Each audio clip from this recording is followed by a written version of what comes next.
I think you forgot how to YouTube. Let me see if it pops up now. It says going live. Shit. I'm live. I did it, but yeah. There we go. All right, so jump right in. I'm Canned Official, and welcome to Stephen King's The Wasteland Part 3. I am joined by _Sneak Thief. He streams here on YouTube as well. He is unofficially professional. We are reading from The Wastelands, Book 3. We are in Chapter 3, Door and Demon. What we do is we read with everybody, and then on Fridays we have a book club on the Sneak Thieves channel. So you are more than welcome to join us. It's appreciated. Enjoy the ride. Are you ready to go, bud? Yeah, man. I'm always ready. All right, ready, Freddy. 3, Door and Demon. Let me turn the music down just a little bit. The storm. All right, I think that's pretty good. Yes, I'm trying to imagine that we're cuddled up next to a fire in a log cabin somewhere, and we're just reading a book to each other. That's what I imagine. Crackling fire. We should do a fucking fireplace. Get like a bearskin rug. You know. I mean, it doesn't have to be real. It could be fake. You know. No, I'm in my imagination. It's a real bearskin. You know. It's Does it have the attached. partially stuffed head that's like? Yep. Head still on. The claws are like at the corners. You know. You got antlers like No, lining it's one bear. wall. Oh, on the wall. Yes. Sorry. I was gonna say that would be a mystical Bears don't being. have antlers, buddy. But yeah, if you want to turn a fire on, that would also be good. But I also imagine that it's raining too, so that's We'll do that next time. We'll do this next time. Gotcha. All right. Door and Demon. 1. Eddie was almost asleep when a voice spoke clearly in his ear. Tell him to grab the key. The key makes the voices go. He sat bolt upright, looking around wildly. Susanna was sound asleep beside him. That voice had not been hers, nor anyone else's, it seemed. They had been moving through the woods and along the path of the beam for 8 days now, and this evening they had camped in the deep cleft of a pocket valley. Close by, on the left, a large stream roared brashly past, heading in the same direction as they were, southeast. To the right, firs rose up a steep slope of land. There were no intruders here, only Susanna asleep and Roland awake. He sat huddled beneath his blanket at the edge of the stream's cut, staring out into the darkness. Tell him to grab the key. The key makes the voices go. Eddie hesitated for only a moment. Roland's sanity was in the balance now. The balance was tipping the wrong way. And the worst part of it was this. No one knew it better than the man himself. At this point, Eddie was prepared to clutch at any straw. He had been using a folded square of deerskin as a pillow. He reached beneath it and removed a bundle wrapped in a piece of hide. He walked over to Roland and was disturbed to see that the gunslinger did not notice him until he was less than 4 steps from his unprotected back. There had been a time, and it was not so long ago, when Roland would have known Eddie was awake even before Eddie sat up. He would have heard the change in his breathing. He was more alert than this back on the beach when he was half dead from the lobster thing's bite. Eddie thought grimly. Roland at last turned his head and glanced at him. His eyes were bright with pain and weariness, but Eddie recognized these things as no more than a surface glitter. Beneath it, he sensed a growing confusion that would almost surely become madness if it continued to develop unchecked. Pity tugged at Eddie's heart. Can't sleep? Roland asked. His voice was slow, almost drugged. I almost was, and then I woke up. Eddie said. Listen. I think I'm getting ready to die. Roland looked at Eddie. The bright shine left his eyes, and now looking into them was like staring into a pair of deep, dark wells that seemed to have no bottom. Eddie shuddered, more because of that empty stare than because of what Roland had said. And do you know what I hope lies in the clearing where the path ends, Eddie? Roland. Silence, Roland said. He exhaled a dusty sigh. Just silence. That will be enough. An end to this. He planted his fists against his temples, and Eddie thought, I've seen someone else do that, and not long ago, but who? Where? it was ridiculous, of course. He had seen no one but Roland and Susanna for almost 2 months now. But it felt true. All the same. Roland, I've been making something. Roland nodded. A ghost of a smile touched his lips. I know. What is it? Are you finally ready to tell? I think it might be part of this quartet thing. The vacant look left Roland's eyes. He gazed at Eddie thoughtfully but said nothing. Look. Eddie began to unfold the piece of hide. That won't do any good, Henry's voice suddenly brayed. It was so loud that Eddie actually flinched a little. It's just a stupid piece of wood carving. He'll take one look and laugh at it. He'll laugh at you. Oh, look at this, he'll say. Did the sissy carve something? Shut up. Eddie muttered. The gunslinger raised his eyebrows. Not you. Roland nodded, unsurprised. Your brother comes to you often, doesn't he, Eddie? For a moment, Eddie only stared at him, his carving still hidden in the hide square. Then he smiled. It was not a very pleasant smile. Not as often as he used to, Roland. Tries for small favors. Yes, Roland said. Too many voices weigh heavy on a man's heart. What is it, Eddie? Show me, please. Eddie held up the chunk of ash. The key, almost complete, emerged from it like the head of a woman from the prow of a sailing ship, or the hilt of a sword from a chunk of stone.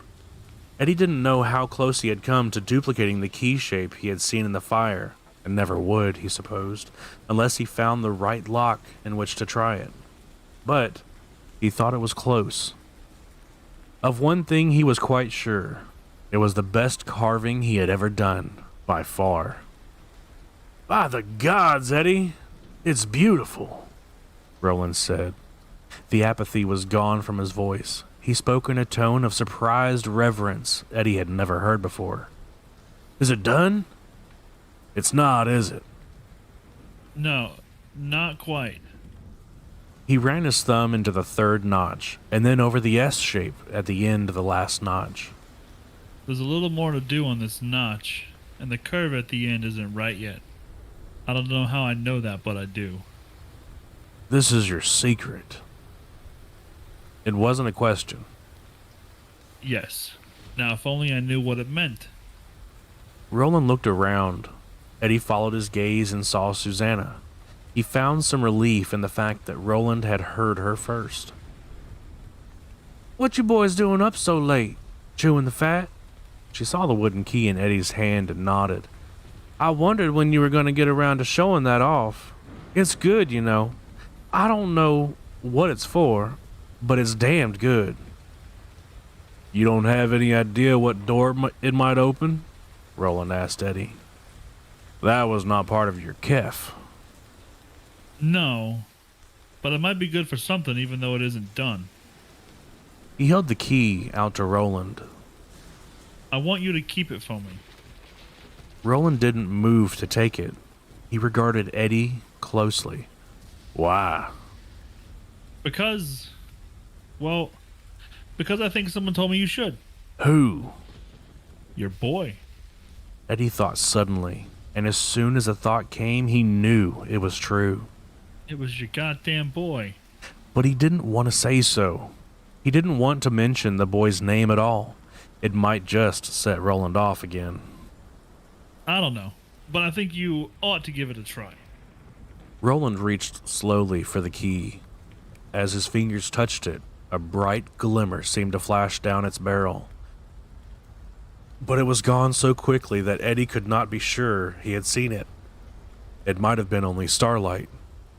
Roland's hand closed over the key growing out of the branch. For a moment, his face showed nothing. Then his brow furrowed and his head cocked in a listening gesture.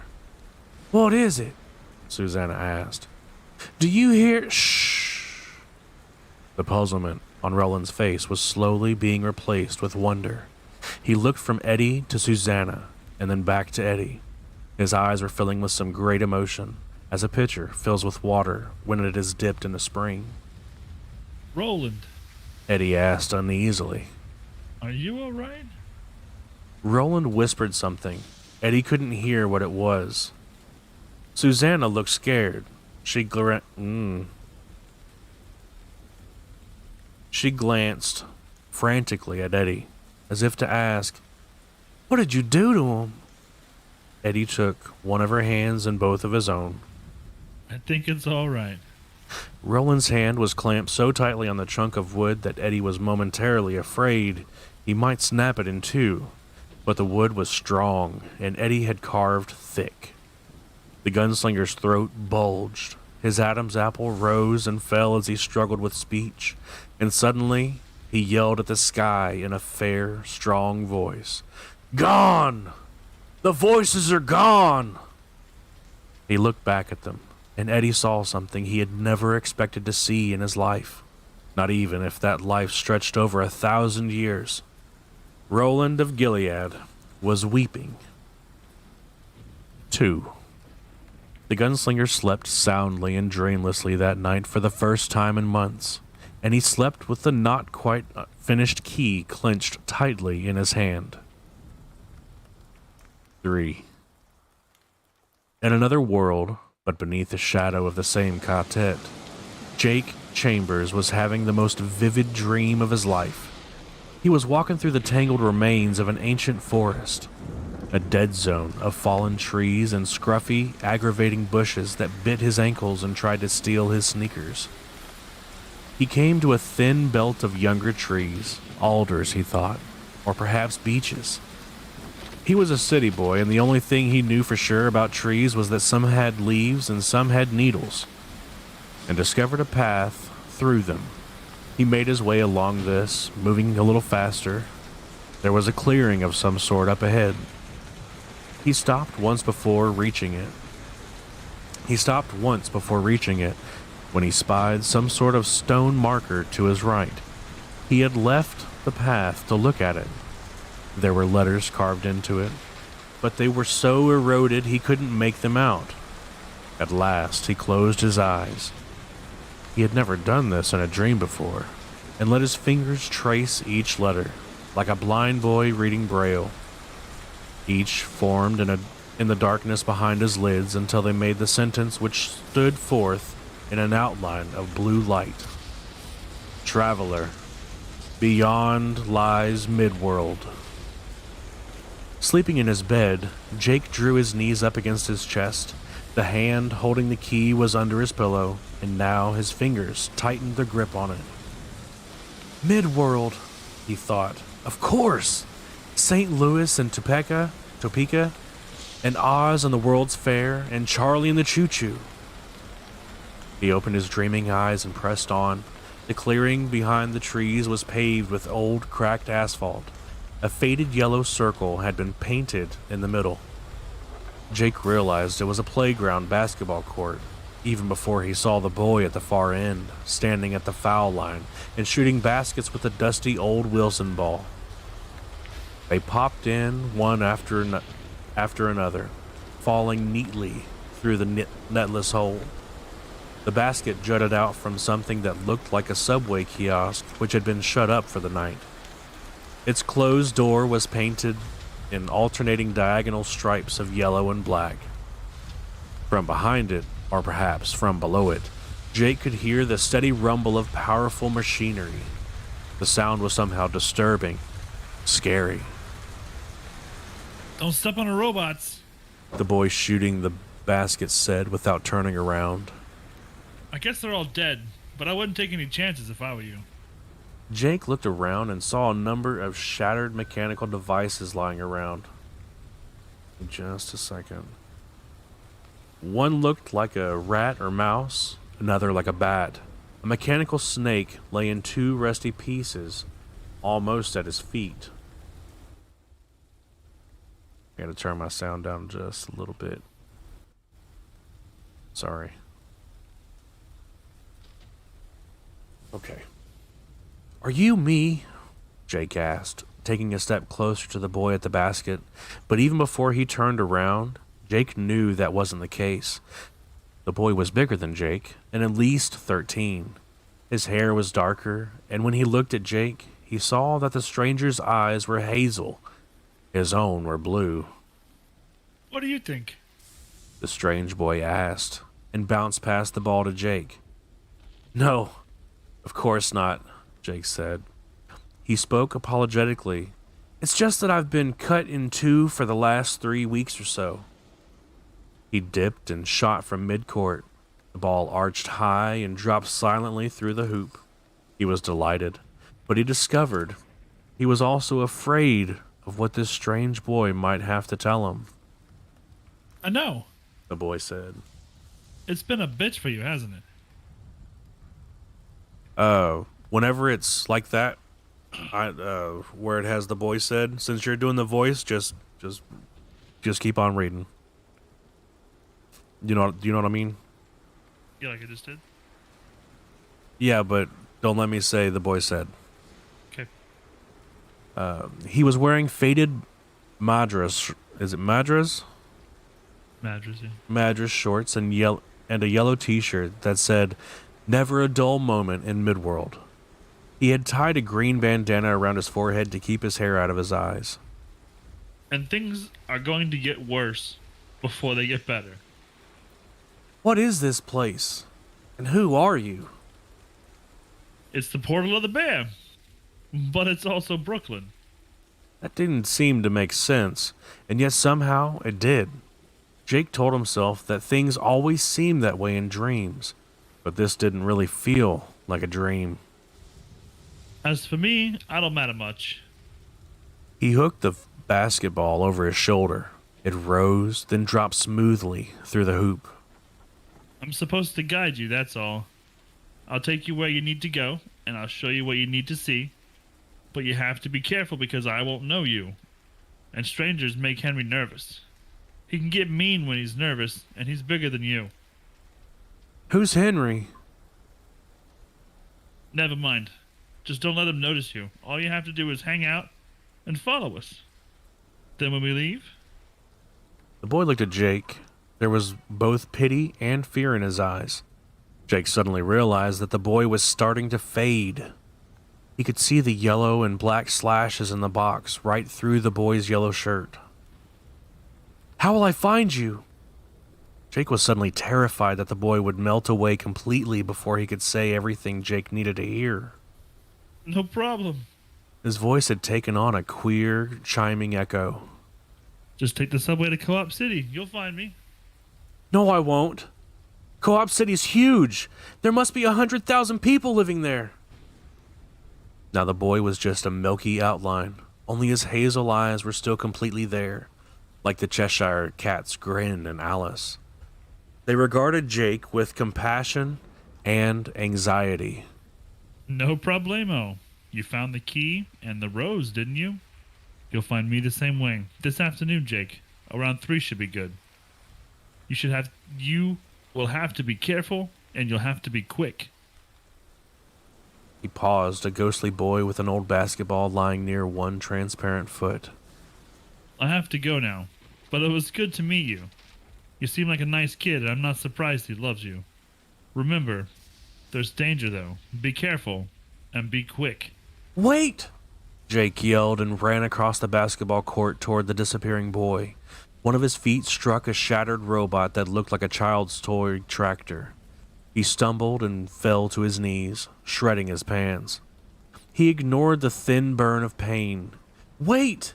You have to tell me what all this is about! You have to tell me why these things are happening to me. Because of the beam. The boy, who was now only a pair of floating eyes, replied. And because of the tower. In the end, all things, even the beams, serve the Dark Tower. Did you think you would be any different? Jake flailed and stumbled to his feet. Will I find him? Will I find the gunslinger? I don't know. His voice now seemed to come from 1,000,000 miles away. I only know you must try, and that you have no choice. The boy was gone. The basketball court in the woods was empty. The only sound was that faint rumble of machinery, and Jake didn't like it. There was something wrong with that sound, and he thought that what was wrong with the machinery was affecting the rows, or vice versa. It was all hooked together somehow. He picked up the old, scuffed-up basketball and shot. It went neatly through the hoop and disappeared. River! The strange boy's voice sighed. It was like a puff of breeze. It came from nowhere and everywhere. The answer is a river. 4. Jake woke in the first milky light of dawn, looking up at the ceiling of his room. He was thinking of the guy in the Manhattan restaurant of the mind, Aaron Deepno. Is that what it is? Yeah, deep now. Who'd been hanging around on Bleecker Street back when Bob Dylan only knew how to blow open G on his Honer. Aaron Deepno had given Jake a riddle. What can run but never walks? Has a mouth but never talks? Has a bed but never sleeps? Has a head but never weeps? Now he knew the answer. A river ran. A river had a mouth. A river had a bed. A river had a head. The boy had told him the answer. The boy in the dream. And suddenly he thought of something else Deepno had said. That's only half the answer. Samson's riddle's a double, my friend. Jake glanced at his bedside clock and saw that it was 20 past 6. It was time to get moving if he wanted to be out of here before his parents woke up. There would be no school for him today. Jake thought that maybe, as far as he was concerned, school had been canceled forever. He threw... The school's out for summer. Sippy sip, you're good. School's out for Ever. Sorry, go ahead. There you go. This is what makes our shit good. And ours. This is a show. He threw back the bedclothes, swung his feet out onto the floor, and saw that there were scrapes on both knees. Fresh scrapes. He had bruised his left side yesterday when he slipped on the bricks and fell, and he had banged his head when he had fainted near the rows. But nothing had happened to his knees. That happened in the dream, Jake whispered, and found he wasn't surprised at all. He began to dress swiftly. 5. In the back of his closet, under the jumble of laceless old sneakers and a heap of Spider-Man comic books, he found the pack sack he had worn to grammar school. No one would be caught dead with a pack sack at Piper. How too common my death. Is that a typo? It's dia, my dear. How too common, my dear. Thanks. And as Jake grabbed it, he felt a wave of powerful nostalgia for those old days when life had seemed so simple. Keep in mind, he's still, like, 11. And he's like, back in my day. Back when things were simpler. Back before he had to get the fucking Piper. Yeah. He stuffed a clean shirt, a clean pair of jeans, some underwear, and socks into it, then added Riddle-Dee-Dum and Charlie the Choo-Choo. He had put the key on his desk before foraging in the closet for his old pack, and the voices came back at once. But they were distant and muted. Besides, he felt sure he could make them go away completely by holding the key again. and that eased his mind. Okay, he thought, looking into the pack. Even with the books added, there was plenty of room left. What else? For a moment, he thought there was nothing else, and then he knew. 6. His father's study smelled of cigarettes and ambition. It was dominated by a huge teakwood desk. Across the room, set in a wall otherwise lined with books, were 3 Mitsubishi television monitors.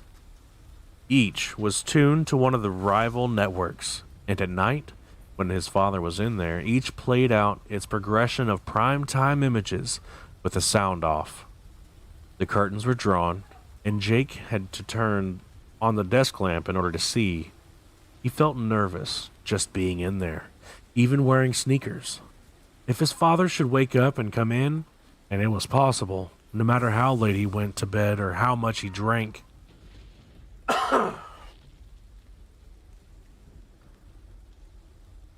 Elmer Chambers was a light sleeper and an early riser. He would be angry. At the very least, it would make a clean getaway much tougher. The sooner he was out of here, the better Jake would feel.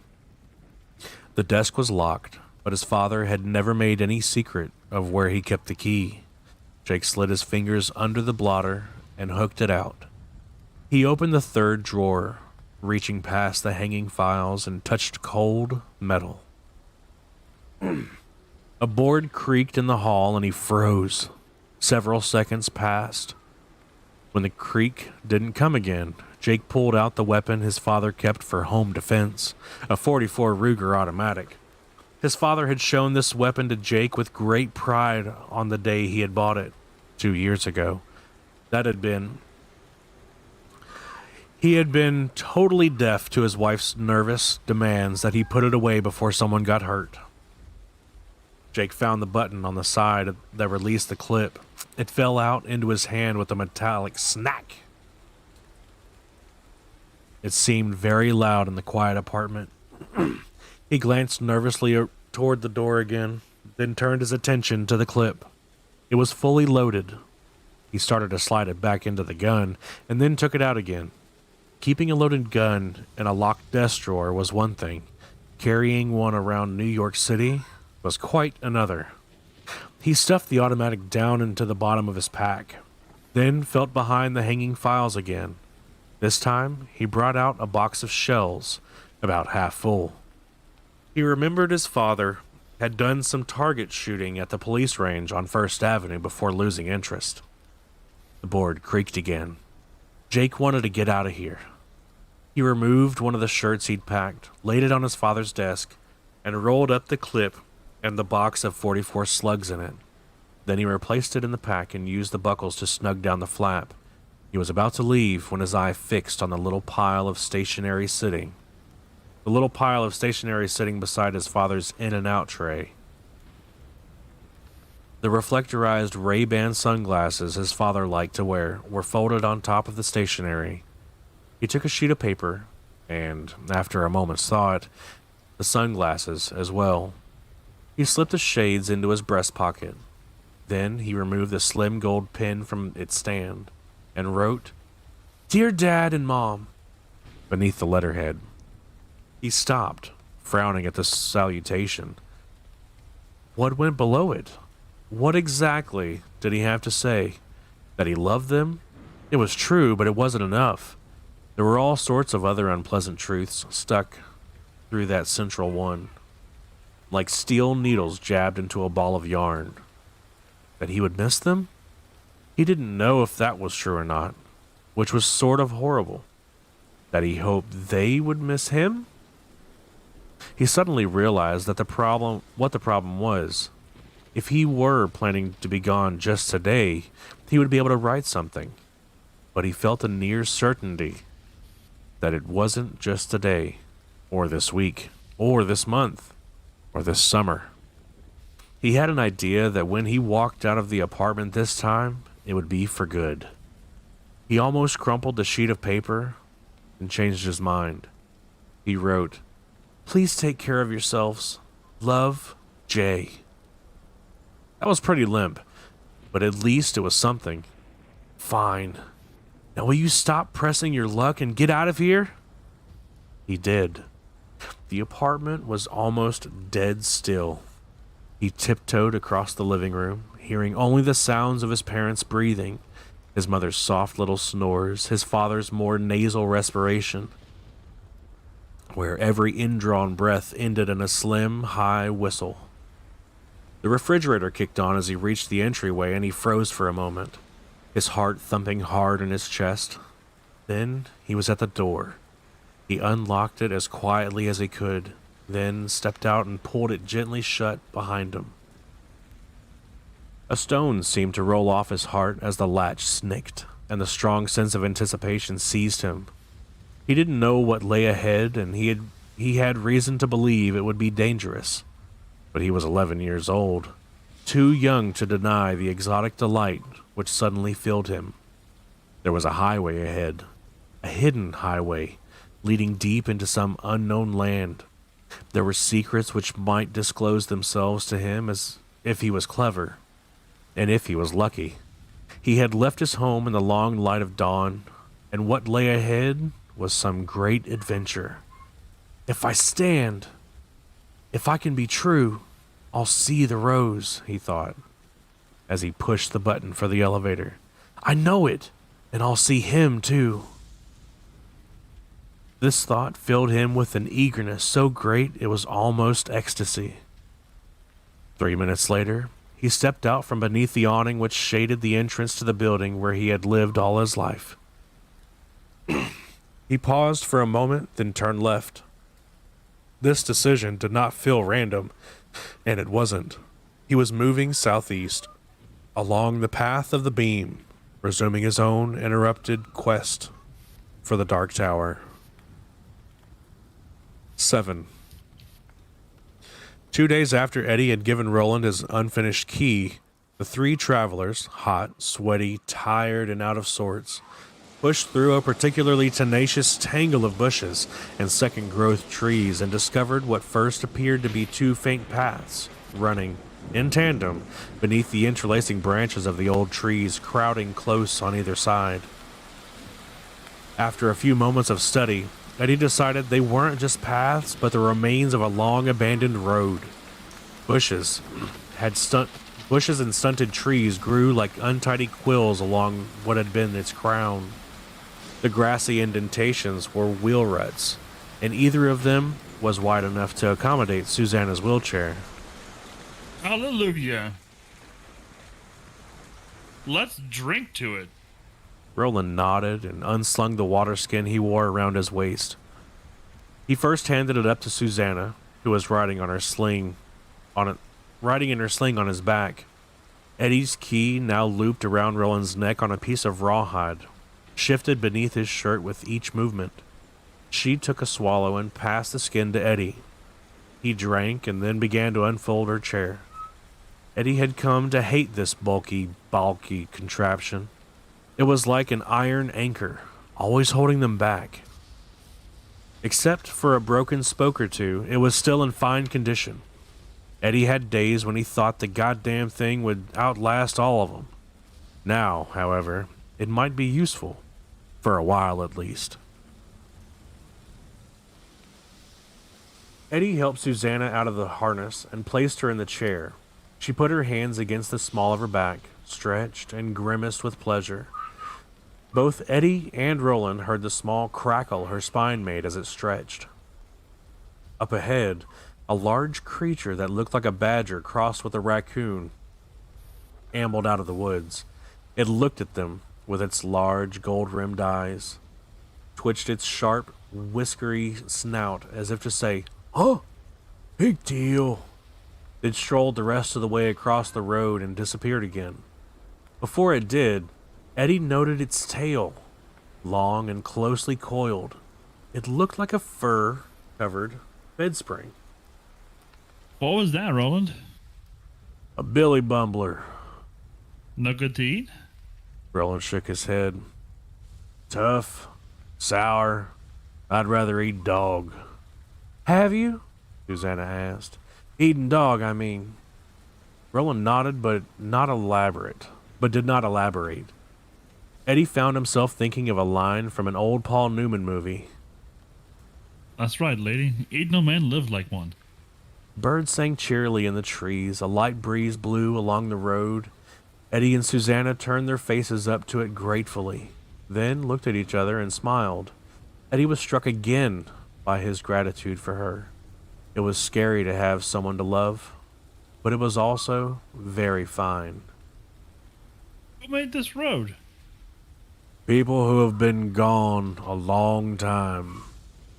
The same ones who made the cups and dishes we found? No, not them. This used to be a coach road, I imagined, and if it's still here, after all these years of neglect, it must have been a great one indeed. Perhaps the great road. If we dug down, I imagine we'd find the gravel undersurface, and maybe the drainage system as well. As long as we're here, let's have a bite to eat. Food. Bring it on. Chicken Florentine, Polynesian shrimp, veal lightly sauteed with mushrooms, and... Quit it! Quit it, white boy! I can't help if I got a vivid imagination.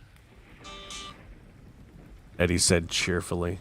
Roland slipped his purse off his shoulder, hunkered down, and began to put together a small noon meal of dried meat wrapped in olive-colored leaves. Eddie and Susanna had discovered that these leaves tasted a little like spinach, only much stronger.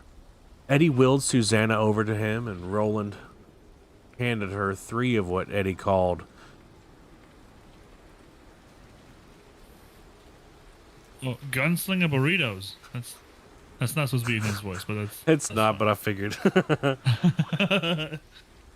She began to eat. When Eddie turned back, Roland was holding out 3 of the wrapped pieces of meat to him, and something else as well. It was the chunk of ash with the key growing out of it. Roland had taken it off the rawhide string, which now lay in an open loop around his neck. Hey, you need that, don't you? When I take it off, the voices return, but they're very distant. I can deal with them. Actually, I hear them even when I'm wearing it, like the voices of men who are speaking low over the next hill. I think that's because the key is yet unfinished. You haven't worked on it since you gave it to me. Well, you were wearing it, and I didn't want to...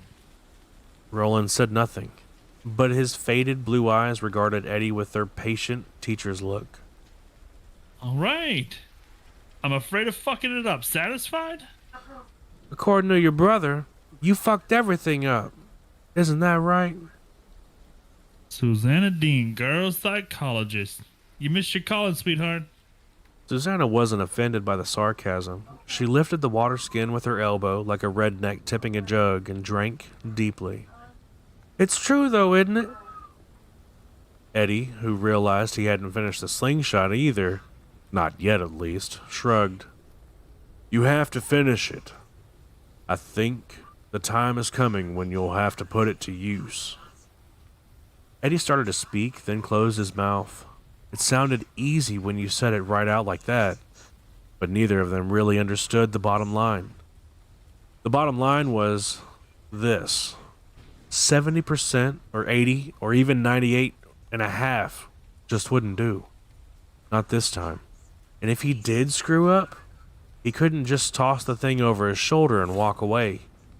For one thing, he hadn't seen another ash tree since the day he had cut this particular piece of wood. But mostly, the thing that was fucking him up was just this. It was all or nothing. If he messed up even a little, the key wouldn't turn when they needed it to turn. And he was increasingly nervous about that little squiggle at the end. It looked simple, but if the curves weren't exactly right, it won't work the way it is now, though. That much you do know. I missed to highlight that part. Sorry. Ah, gotcha. He sighed, looking at the key. Yes, that much he did know. He would have to try to finish it. His fear of failure would make it even harder than it maybe had to be. But he would have to swallow the fear and try anyway. Maybe he could even bring it off. God, God knew he had brought off a lot in the weeks since Roland had entered his mind on the Delta jet bound to JFK Airport. That he was still alive and sane as an accomplishment in itself. Eddie handed the key back to Roland. Wear it for now. I'll go back to work when we stop for the night. Promise? Yeah. Roland nodded, took the key, and began to re-knot the rawhide string. He worked slowly, but Eddie did not fail to notice how dexterously the remaining fingers on his right hand moved. The man was nothing if not adaptable. Something is going to happen, isn't it? Susanna asked suddenly. Eddie glanced up at her. What makes you say so? I sleep with you, Eddie, and I know you dream every night now. Sometimes you talk too. They don't seem like nightmares exactly, but it's pretty clear that something is going on inside your head. Yeah, something is. I just don't know what. Dreams are powerful. You don't remember the ones you're having at all? Eddie hesitated. A little, but they're confused. I'm a kid again, I know that much. It's after school. Henry and I are shooting hoops at the old Marquis Avenue playground, where the juvenile court building is now. I want Henry to take me to see a place over in Dutch Hill, an old house. The kids used to call it the mansion, and everyone said it was haunted. Maybe it even was. It was creepy, I know that much. Real creepy. Eddie shook his head, remembering. I thought of the mansion for the first time in years when we were in the Bears clearing, and I put my head close to that weird box. I don't know. Maybe that's why I'm having a dream. But you don't think so? No.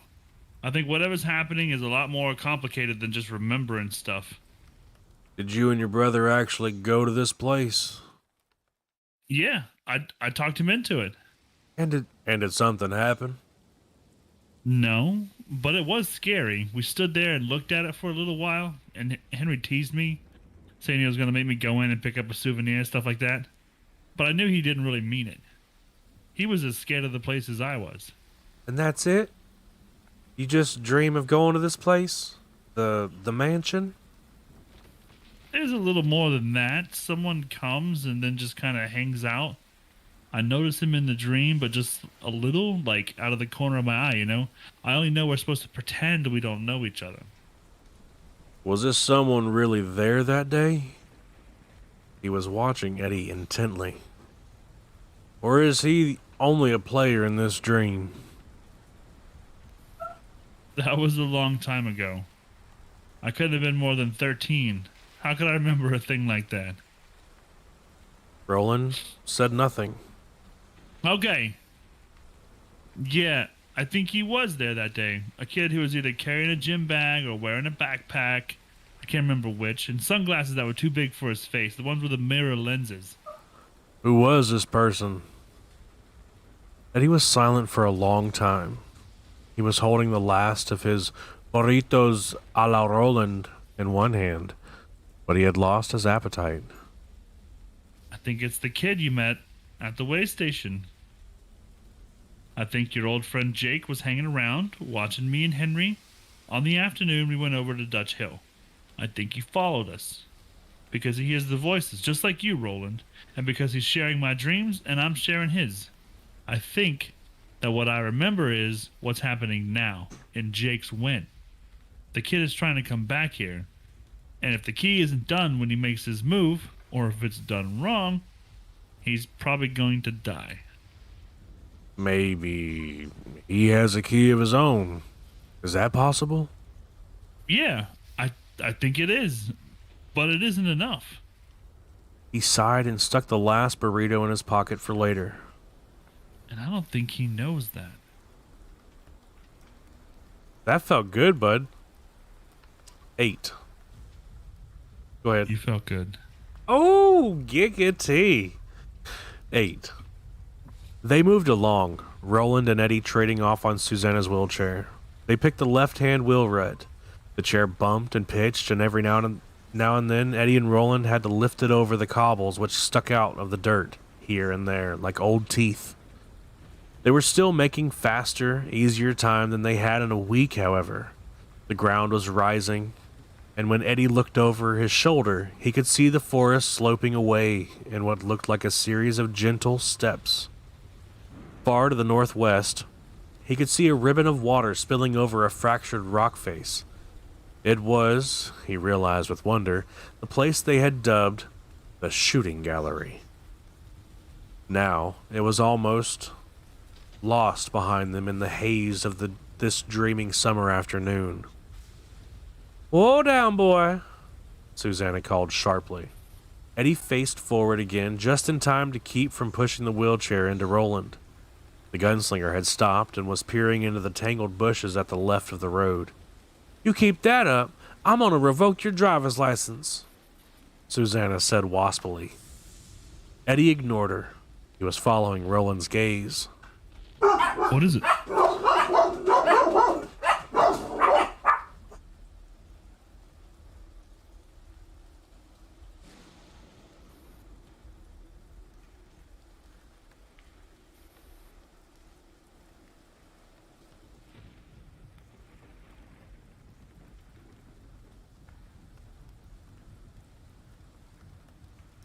Need a break?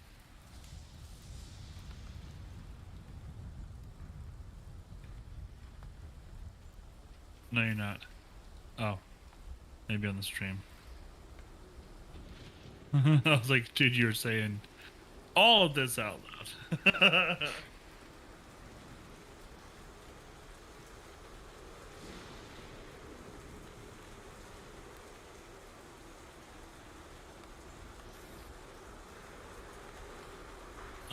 One way to find out. He turned, hoisted Susanna from her chair, and planted her on his hip.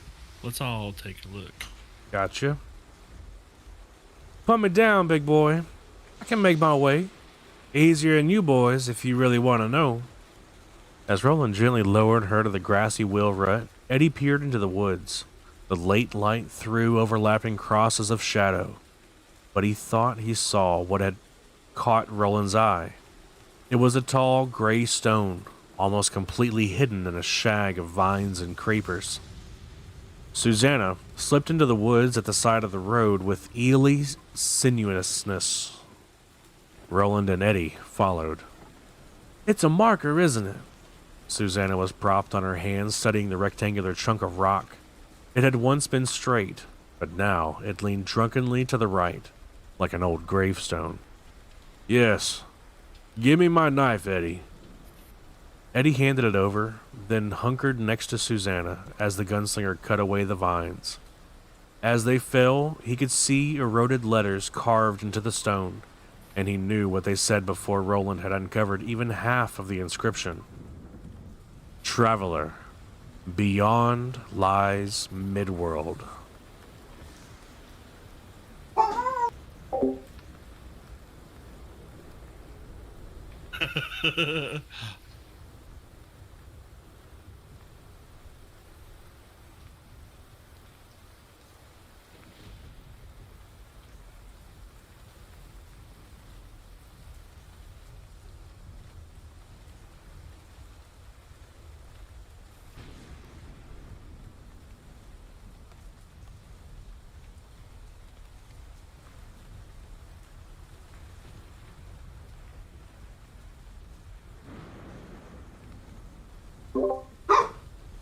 Oh my Jesus, I thought I was done.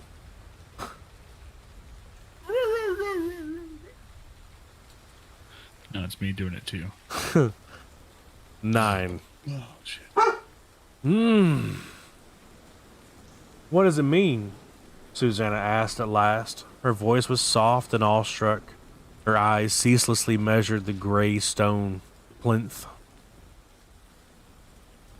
"It means that we're nearing the end of this first stage."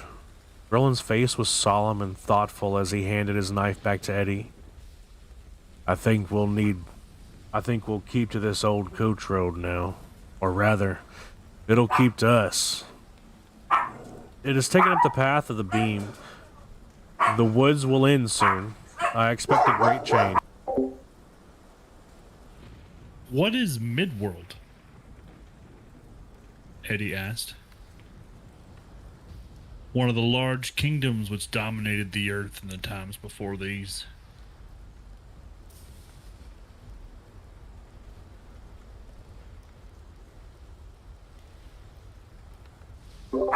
Tamara's dad's outside talking to Jackson. Oh. Father Borkin. It's now a good time to maybe take a quick break. We've been up for what, like an hour? Yeah, pretty close. About 53 minutes. Good time to stretch. Yeah. All right. Yeah. I'm going to swap over to the title screen. Yeah.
All right, sorry about that, everybody. I am back from outer space.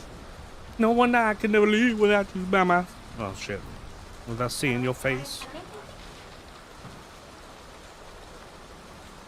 Okay.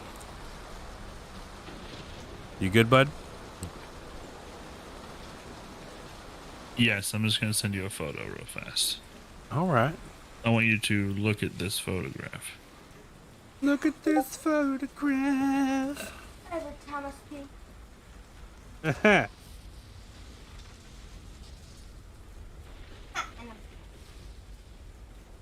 No, I was laughing at you.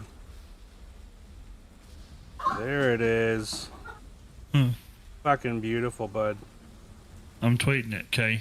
KK. Okay. All right. So where I left off is where you were saying what is Midworld, right?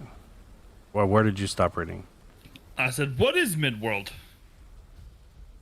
One of the large kingdoms which dominated the earth in the times before these.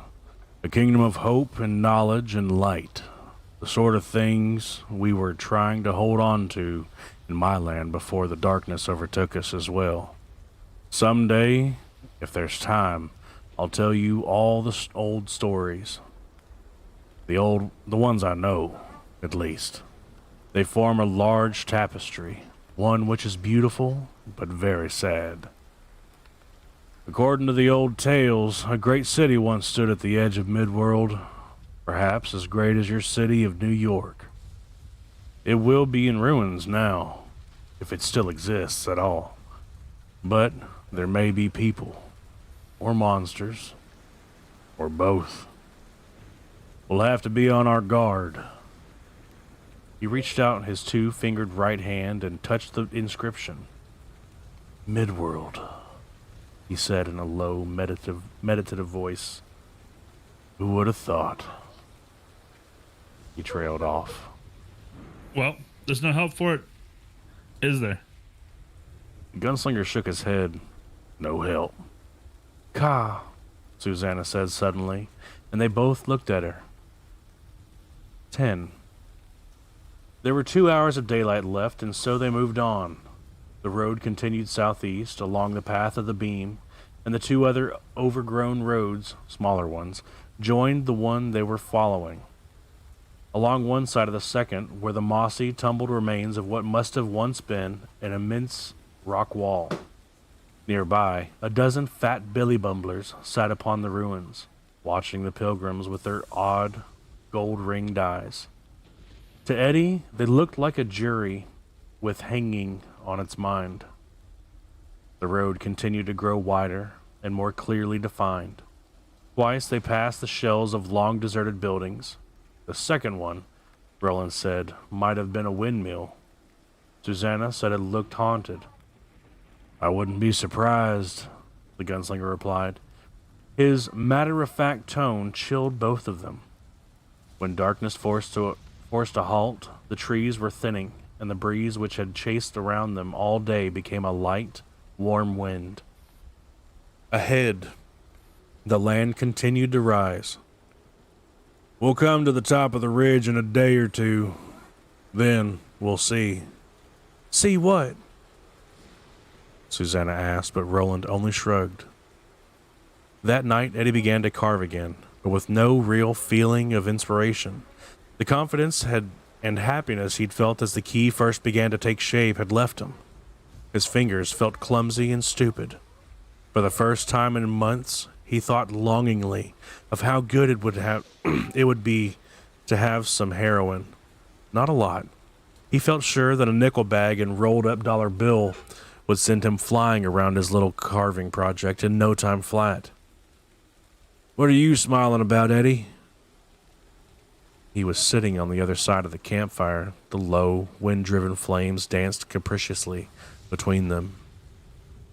Was I smiling? Yes. I was just thinking about how stupid some people can be.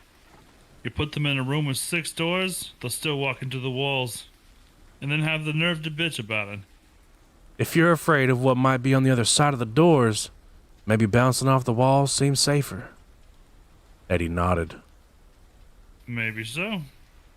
He worked slowly, trying to see the shapes in the wood, that little S shape in particular. He discovered it had become very dim. Please, God, help me not to fuck this up.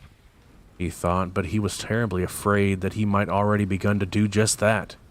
At last, he gave up, returned the key, which he had barely changed at all, to the gunslinger, and curled up beneath one of the hides.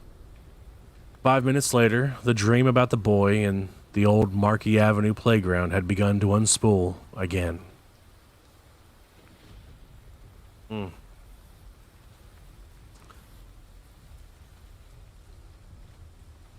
Gucci, bud? Yep. Just had to relieve some pressure. Gucci. 11. Jake stepped out of his apartment building in about 7:15, which left him with over 8 hours to kill. He considered taking the train out to Brooklyn right away, then decided it was a bad idea. A kid out of school was apt to attract more attention in the hinterlands than in the heart of a big city. And if he really had to search for the place and the boy he was supposed to meet there, he was cooked already. No problemo. The boy in the yellow t-shirt and green bandana had said. You found the key and the rose, didn't you? You'll find me the same way. Except Jake could no longer remember just how he had found the key and the rose. He could only remember the joy and the sense of surety which had filled his heart and head. He would just have to hope that would happen again. In the meantime, he'd keep moving. That was the best way to keep from being noticed in New York. He walked most of the way to First Avenue, then headed back the way he had come, only sliding uptown little by little as he followed the pattern of the walk lights. Perhaps knowing, on some deep level, that even they served the beam. Around 10 o'clock, he found himself in front of the Metropolitan Museum of Art on Fifth Avenue. He was hot, tired, and depressed. He wanted a soda, but he thought he ought to hold on to what little money he had for as long as he could. He'd taken every cent out of the box he kept by his bed, but it only amounted to $8, give or take a few cents. A group of school kids were lining up for a tour. Public school. Jake was almost sure. They were dressed as casually as he was. No blazers from Paul Stewart, no ties, no jumpers, no simple little skirts that cost $125 at places like Miss So Pretty or Tweenity. This crowd was Kmart all the way. On impulse, Jake stood at the end of the line and followed them into the museum. The tour took an hour and 15 minutes. Jake enjoyed it. The museum was quiet. Even better, it was air-conditioned. And the pictures were nice. He was particularly fascinated by a small group of Frederick Remington's Old West paintings and a large picture by Thomas Hart Benton that showed a steam locomotive charging across the Great Plains towards Chicago, while beefy farmers in bib overalls and straw hats stood in their fields and watched. He wasn't noticed by either of the teachers with the group until the very end. Then, a pretty black woman in a severe blue suit tapped him on the shoulder and asked who he was. Jake hadn't seen her coming, and for a moment, his mind froze. Without thinking about what he was doing, he reached into his pocket and closed his hand around the silver key. His mind cleared immediately, and he felt calm again. "My group is upstairs," he said, smiling guiltily. "We're supposed to be looking at a bunch of modern art, but I like the stuff down here a lot better, because they're real pictures. So I sort of,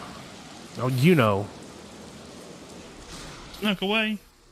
The corners of her lips twitched in a suppressed smile.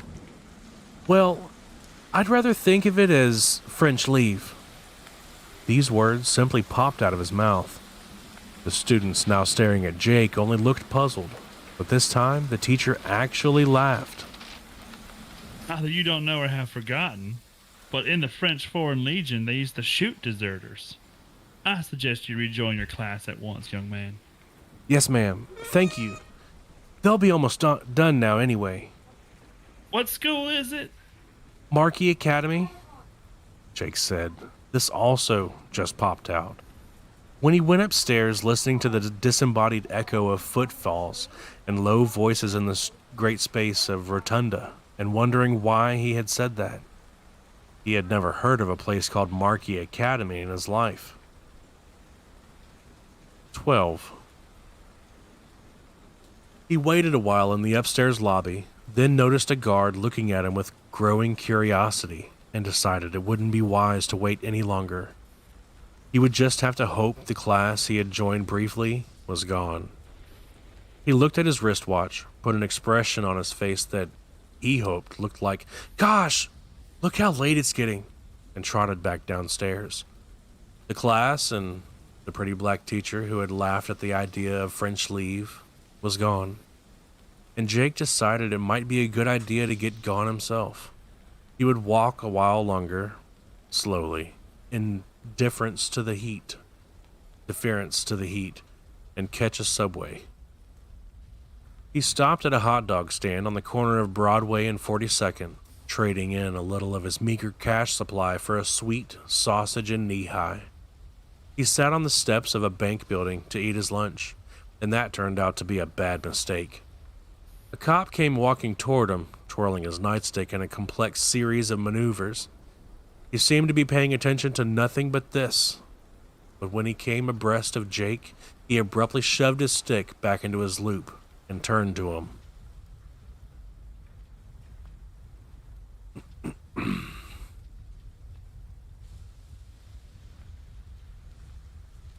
Chew bud. Yep. I'm like. Oh, you're doing something else. Sorry. No, I'm trying to imagine like who this cop is. Like trying to picture. Trying to put a face in it. Yeah. Say hey, big guy. No school today?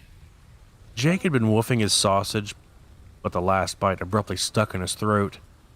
This was a lousy piece of luck, if luck was all it was. They were in Times Square, Sleaze capital of America. Sleaze capital of America. There were pushers, junkies, whores, and chicken chasers everywhere. But this cop was ignoring them in favor of him. Jake swallowed with an effort. Then, "It's finals week at my school. I only had one test today. Then I could leave."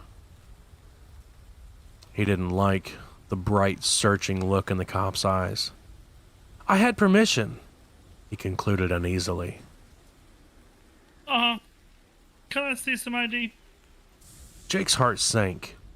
Had his mother and father already called the cops?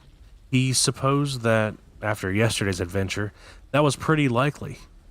Under ordinary circumstances, the NYPD wouldn't take much notice of another missing kid, especially one that had been gone only half a day. But his father was a big deal at the network, and he prided himself on the number of strings he could pull. Jake doubted if this cop had his picture, but he might very well have his name. "Well, I've got my student discount card from Midworld Lanes, but that's about all." Midworld Lanes? Never heard of it. Where's that, Queens? Midtown, I mean. Jake thought, God, this was going north instead of south, and fast. You know, on 33rd. That'll do fine. Cop held out his hand. A black man with dreadlocks spilling over the shoulders of his canary yellow suit glanced over. "Bust him, Ossifer," this apparition said cheerfully. "Bust his little white bread ass. Do your duty now."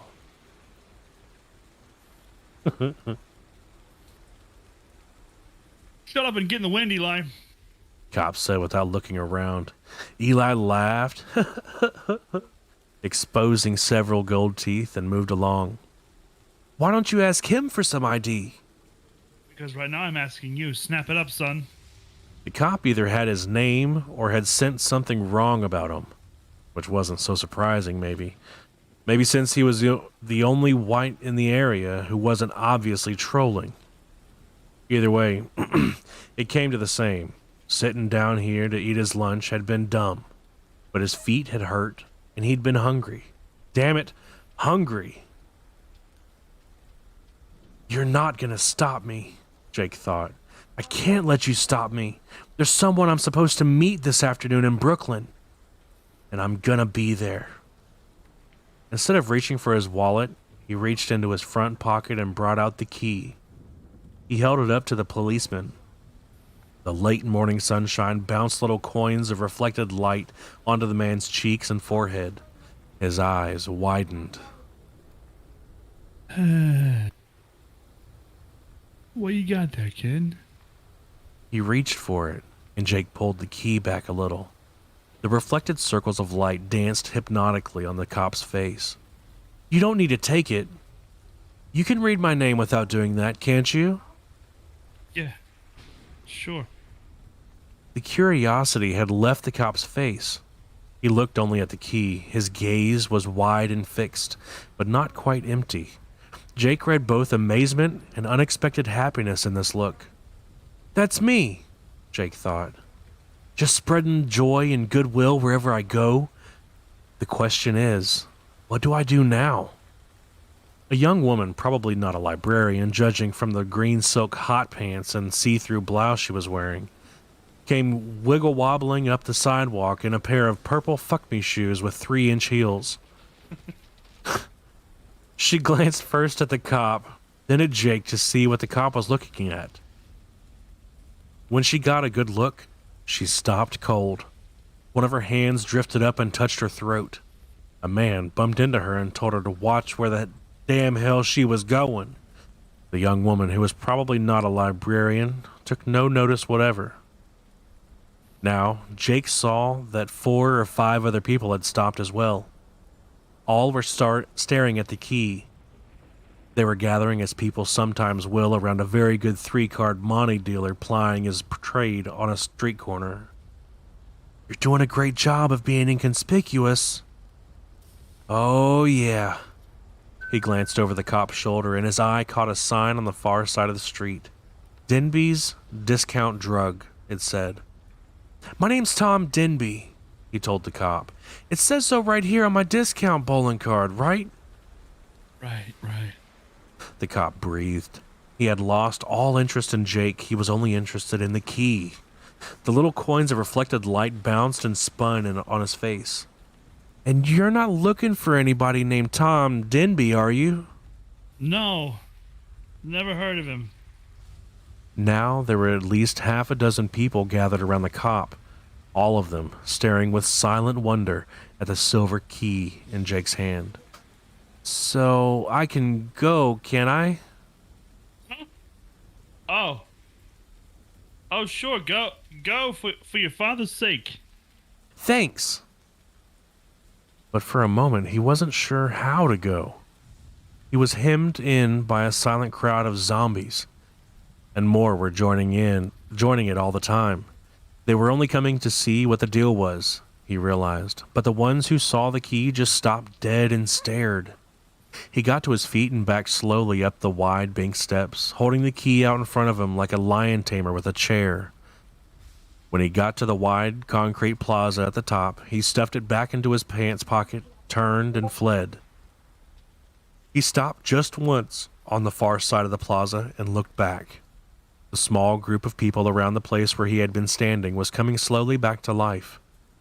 They looked around at each other with dazed expressions, then walked on. The cop glanced vacantly to his left, to his right, and then straight up at the sky, as if trying to remember how he had gotten here and what he had been meaning to do. Jake had seen enough. It was time to find a subway station and get his ass over to Brooklyn before anything else weird could happen.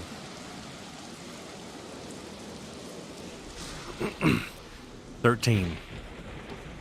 At 1:45 that afternoon, he walked slowly up the steps of the subway station and stood on the corner of Castle and Brooklyn Avenues, looking at the sandstone towers of Co-op City. He waited for that feeling of sureness and direction, that feeling that was like being able to remember forward in time, to overtake him. It didn't come. Nothing came. He was just a kid standing on a hot Brooklyn street corner with his short shadow lying at his feet like a tired pet. Well, I'm here. Now what do I do? Jake discovered that he didn't have the slightest idea. 14. Roland's small band of travelers reached the crest of the long, gentle hill they had been climbing and stood looking southeast.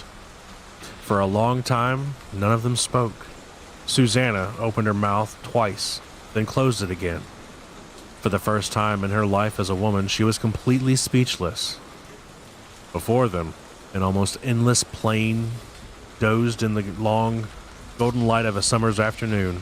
The grass was lush, emerald green, and very high. Groves of trees with long, slender trunks and wide, spreading tops dotted the plain.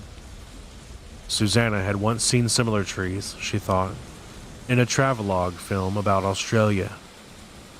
The road they had been following swooped down the far side of the hill and then ran straight as a string into the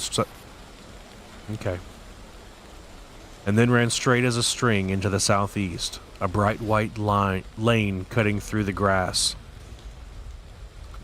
Sip.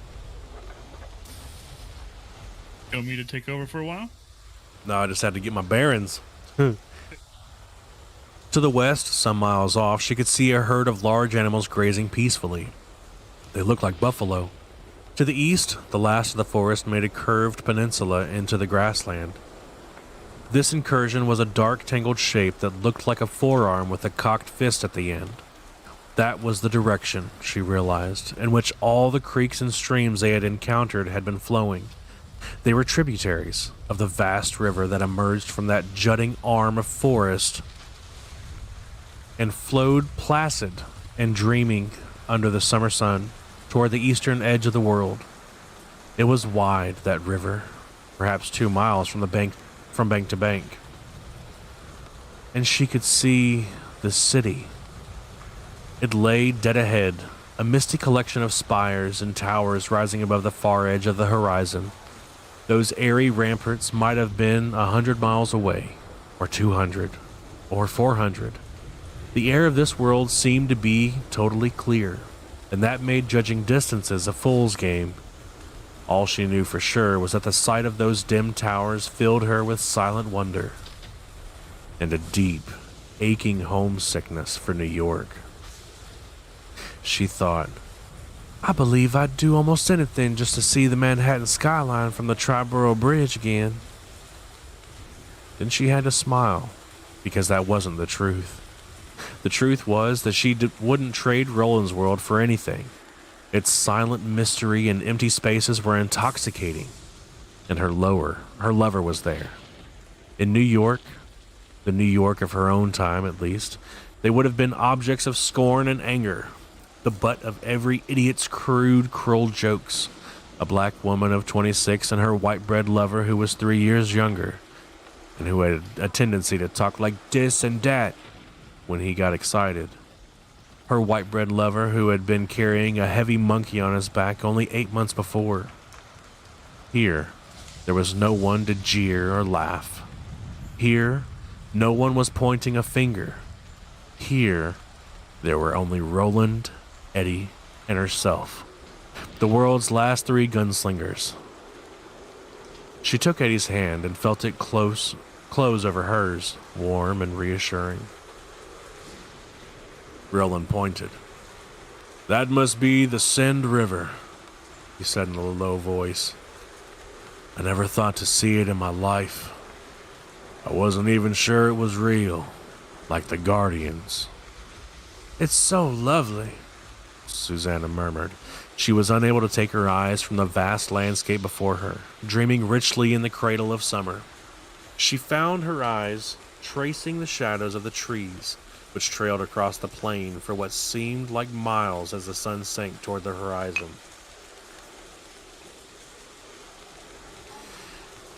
It was the way our Great Plains must have looked before they were settled, even before the Indians came. She raised her free hand and pointed toward the place where the great road narrowed to a point.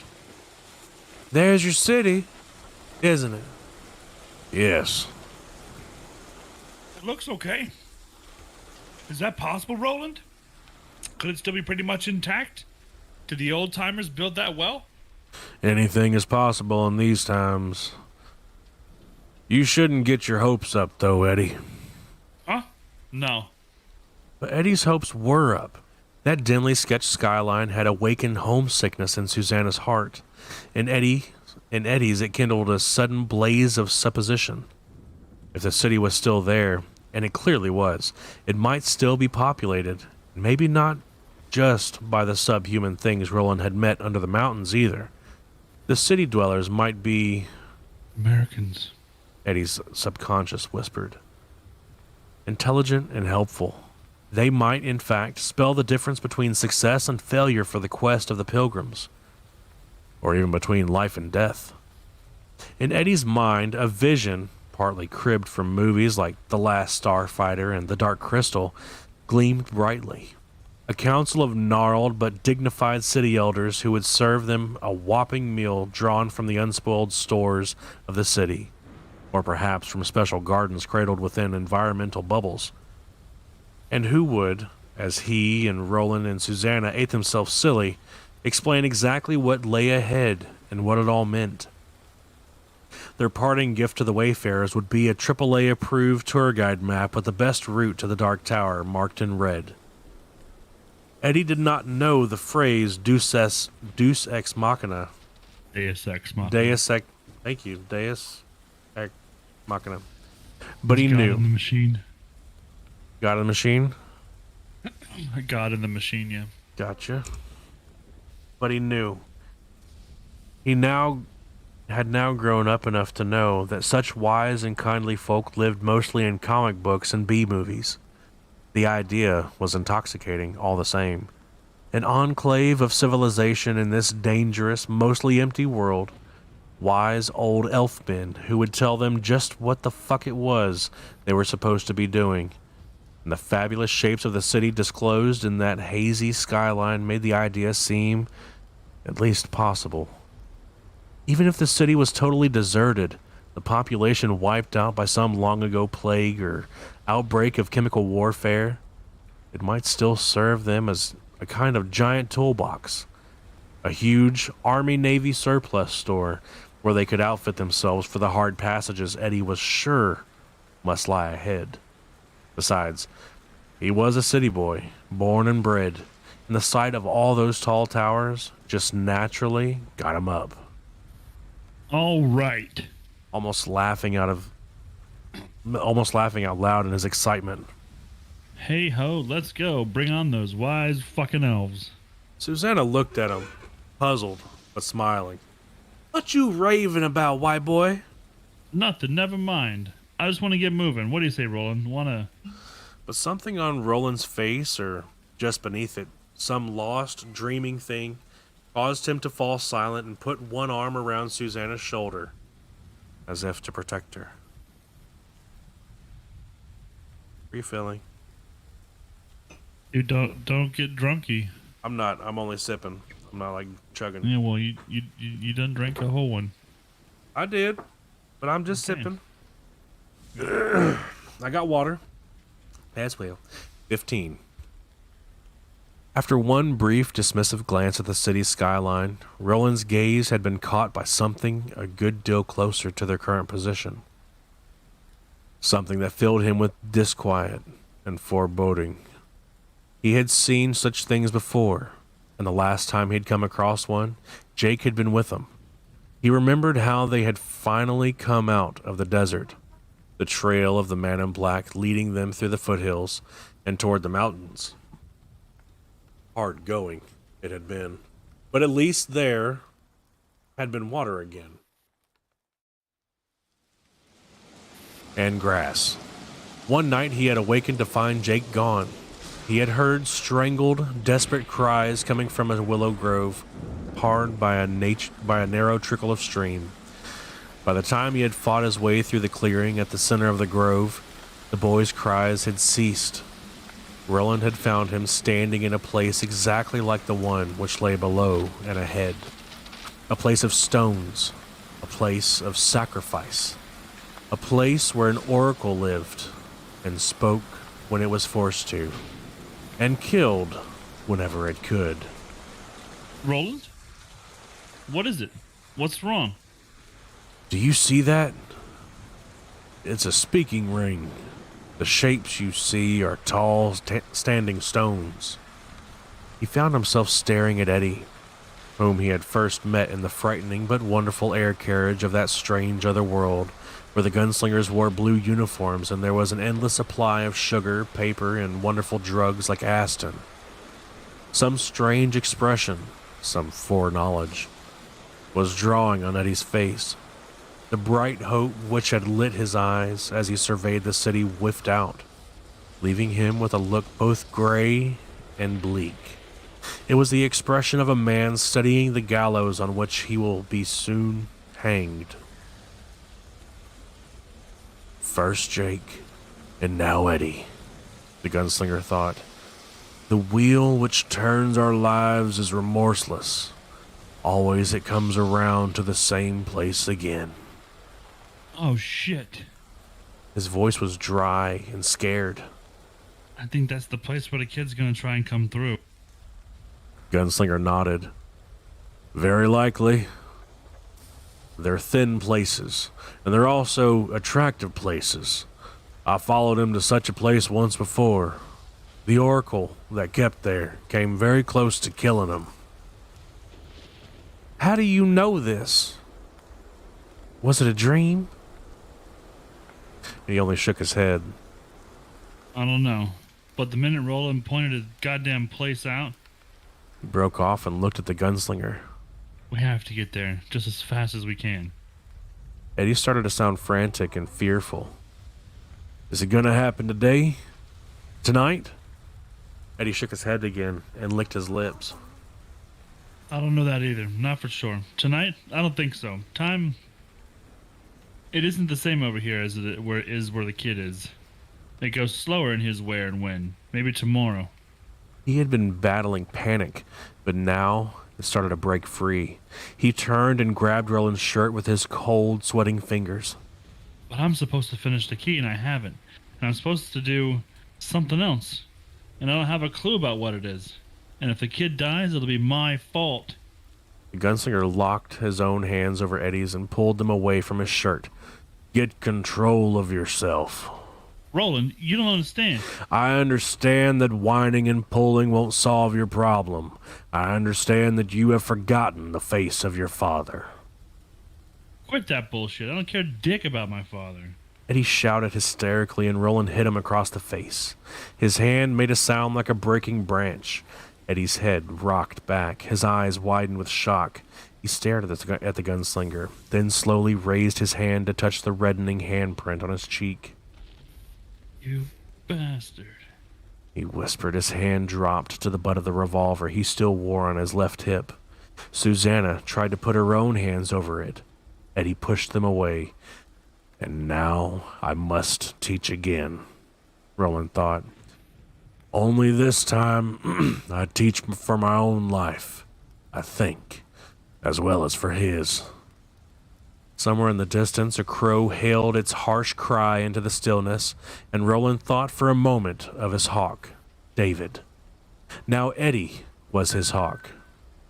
And like David, he would not scruple to tear out his eye, if he gave so much as a single inch, or his throat. Will you shoot me? Is that how you'd have it end, Eddie? Man, I am so fucking tired of your jive. Eddie's eyes were blurred with tears and fury. You haven't finished the key, but not because you are afraid to finish.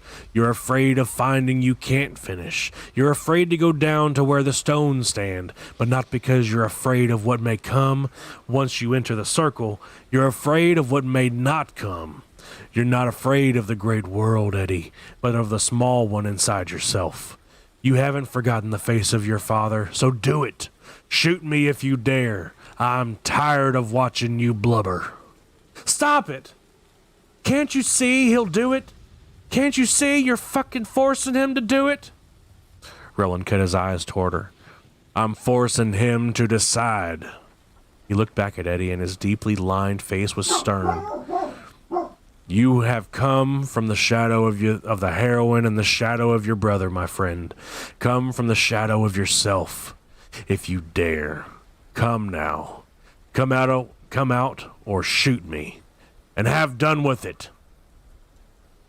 For a moment, he thought Eddie was going to do just that, and it would all end right here, on this high ridge, beneath the cloudless summer sky with the spires of the city glimmering on the horizon like blue ghosts. Then Eddie's cheek began to twitch. The firm line of his lips softened and began to tremble. His hand fell from the sandalwood butt of Roland's gun. His chest hitched once, twice, 3 times. His mouth opened, and all his despair and terror came out in one groaning cry as he blundered toward the gunslinger. I'm afraid, you numb fuck. Don't you understand that, Roland? I'm afraid. His feet tangled together. He fell forward. Roland caught him and held him close, smelling the sweat and dirt on his skin, smelling his tears and terror. The gunslinger embraced him for a moment, then turned him toward Susanna. Eddie dropped to his knees beside her chair, his head hanging wearily. She put a hand on the back of his neck, pressing his head against her thigh, and said bitterly to Roland, "Sometimes I hate you, big white man." Roland placed the heels of his hands against his forehead and pressed hard. "Sometimes I hate myself." "Don't ever stop you, though, do it." Roland didn't reply. He looked at Eddie, who lay with his cheek pressed against Susanna's thigh and his eyes tightly shut. His face was a study in misery. Roland fought away the dragging weariness that made him want to leave the rest of his charming discussion for another day. If Eddie was right, there was no other day. Jake was almost ready to make his move. Eddie had been chosen to midwife the boy into this world. If he wasn't prepared to do that, Jake would die at the point of entry, as surely as an infant must strangle if the mother root is tangled about its neck when the contractions begin. "Stand up, Eddie." For a moment, he thought Eddie would simply go on crouching there and hiding his face against the woman's leg. If so, everything was lost. And that was Ka, too. Then, slowly, Eddie got to his feet. He stood there with everything. Hands, shoulders, head, hair. Hanging. Not good. But he was up, and that was a start. "Look at me." Susanna stirred uneasily, but this time she said nothing.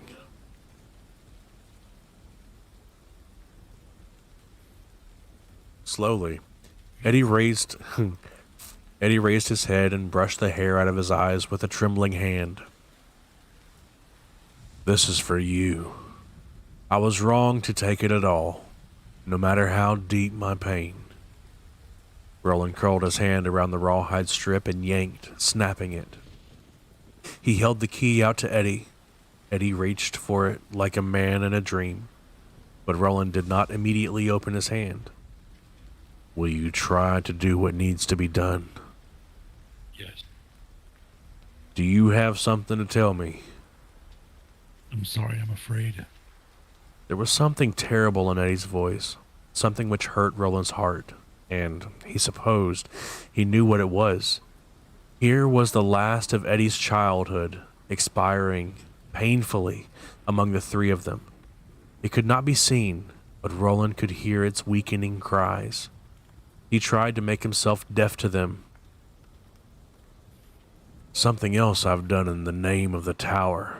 My score grows ever longer, and the day when it will all have to be totted up, like a long-time drunkard's bill in an alehouse, draws ever nearer.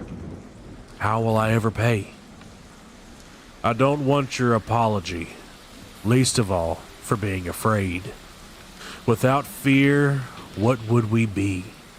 Mad dogs with foam in our muzzles and shit drying on our hocks." What do you want, then? You've taken everything else, everything I have to give. No, not even that, because in the end I gave it to you. So what else do you want from me? Roland held the key, which was their half of Jake Chambers' salvation, locked in his fist, and said nothing. His eyes held Eddie's, and the sun shone on the green expanse of plain and the blue-gray reach of the Send River.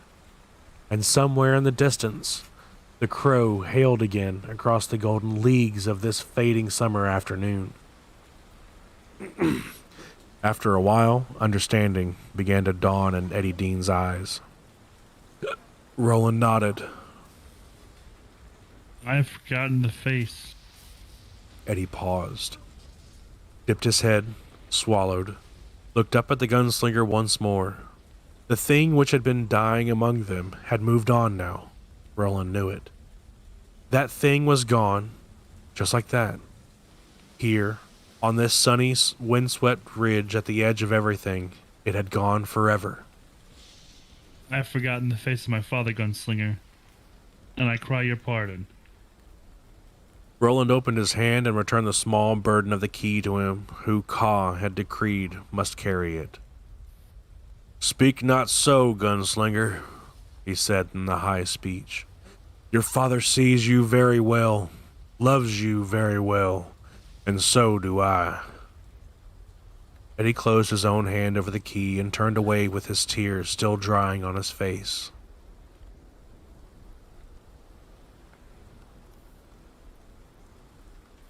Let's go, he said, and they began to move down the long hill toward the plain which stretched beyond. 16. Jake walked slowly along Castle Avenue, past pizza shops and bars and bodegas, where old women with suspicious faces poked the potatoes and squeezed the tomatoes. The straps of his pack had chafed the skin beneath his arms, and his feet hurt. He passed beneath a digital thermometer which announced it was 85. It felt more like 105 to Jake. Up ahead, a police car turned onto the avenue. Jake at once became extremely interested in a display of gardening supplies in the window of a hardware store. He watched the reflection of the blue and white pass in the window and didn't move until it was gone. I think this is Eddie.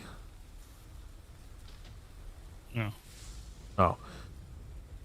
"Hey, Jake, old buddy, where exactly are you going?" He hadn't the slightest idea. He felt positive that the boy he was looking for, the boy in the green bandana and the yellow t-shirt that said "Never a dull moment in Midworld," was somewhere close by. But so what? To Jake, he was still nothing but a needle hiding in the haystack, which was Brooklyn. He passed an alley which had been decorated with a tangle of spray-painted graffiti. Mostly, they were names. El Tiante 91, Speedy Gonzalez, Motor Van Mike.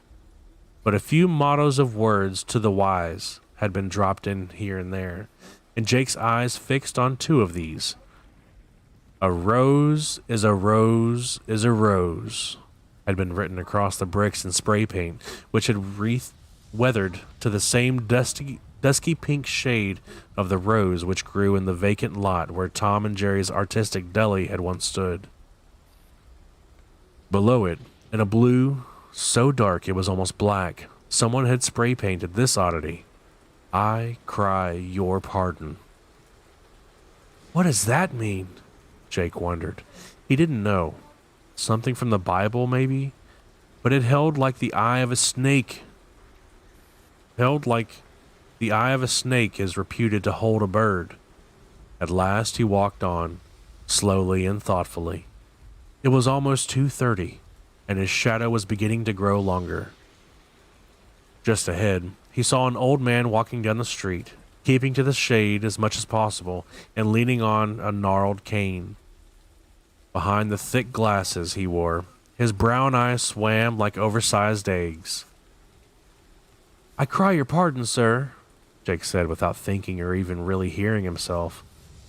The old man turned to look at him, blinking in surprise and fear. "Leave me alone, boy," he said. He raised his walking stick and brandished it clumsily in Jake's direction. "Would you know if there's a place called Markey Academy any place around here, sir?" This was utter desperation. but it was the only thing he could think to ask. The old man slowly lowered his stick. It was the sir that had done it. He looked at Jake with the slightly lunatic interest of the old and almost senile. We not in school, boy. Jake smiled wearily. This one was getting very old. Finals week. I came down here to look up an old friend of mine who goes to Markey Academy. That's all. Sorry to have bothered you. He stepped around the old man, hoping he wouldn't decide to whoop him once across the ass with his cane just for good luck, and was almost down by the corner when the old man yelled, Hey, boy! Jake turned around. There is no Markey Academy down here. 22 years I'm living here, so I should know. Markey Avenue, yes, but no Markey Academy. Jake's stomach cramped with sudden excitement. He took a step back toward the old man, who had once raised his cane into a defensive position again. Jake stopped at once, leaving a 20-foot safety zone between them. Where's Markey Avenue, sir? Can you tell me that? Of course. Didn't I just say I'm living here 22 years? 2 blocks down, turn left at the Majestic Theater. I'm telling you now, there is no Markey Academy. Thank you, sir. Thank you. Jake turned around and looked up Castle Avenue. Yes. He could see the unmistakable shape of a movie marquee jutting out over the sidewalk a couple of blocks up. He started to run toward it, then decided that might attract attention and slowed down to a fast walk. The old man watched him go. Sir, He said to himself in a tone of mild amazement. sir, yet. He chuckled rustily and moved on. Is that rustily? I don't know, it's just some shit. That's pretty good. 17. Roland's band stopped at dusk. The gunslinger dug a shallow pit and lit a fire. They didn't need it for cooking purposes, but they needed it nonetheless. Eddie needed it. If he was going to finish his carving, he would need light to work by. The gunslinger looked around and saw Susanna, a dark silhouette against the fading aquamarine sky. But he didn't see Eddie. Where is he? Down the road a piece. You leave him alone now, Roland. You've done enough. Roland nodded, bent over the fire pit, and struck a piece of flint with a worn steel bar. Soon the kindling he had gathered was blazing. He added small sticks one by one and waited for Eddie to return. 18.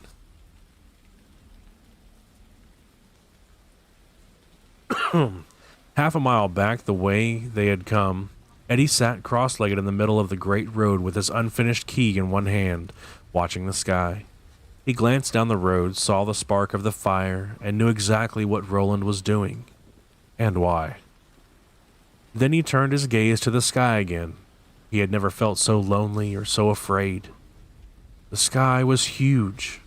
He could not remember ever seeing so much uninterrupted space, so much pure emptiness. It made him feel very small, and he supposed there was nothing at all wrong with that.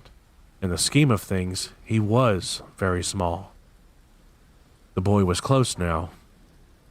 He thought he knew where Jake was and what he was about to do, and it filled him with silent wonder. Susanna had come from 1963.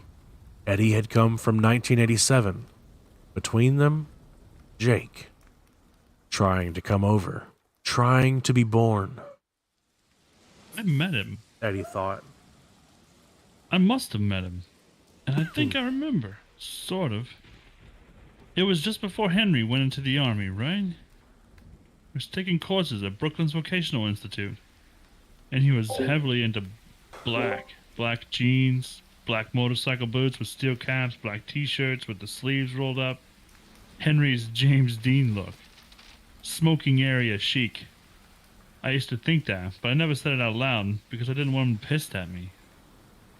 He realized that what he had been waiting for had happened while he was thinking. Old Star had come out.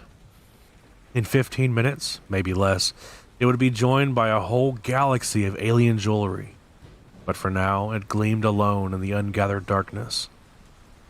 Eddie slowly held up the key until Old Star gleamed within its wide central notch, and then he recited the old formula of his world, the one his mother had taught him as she knelt beside him at the bedroom window.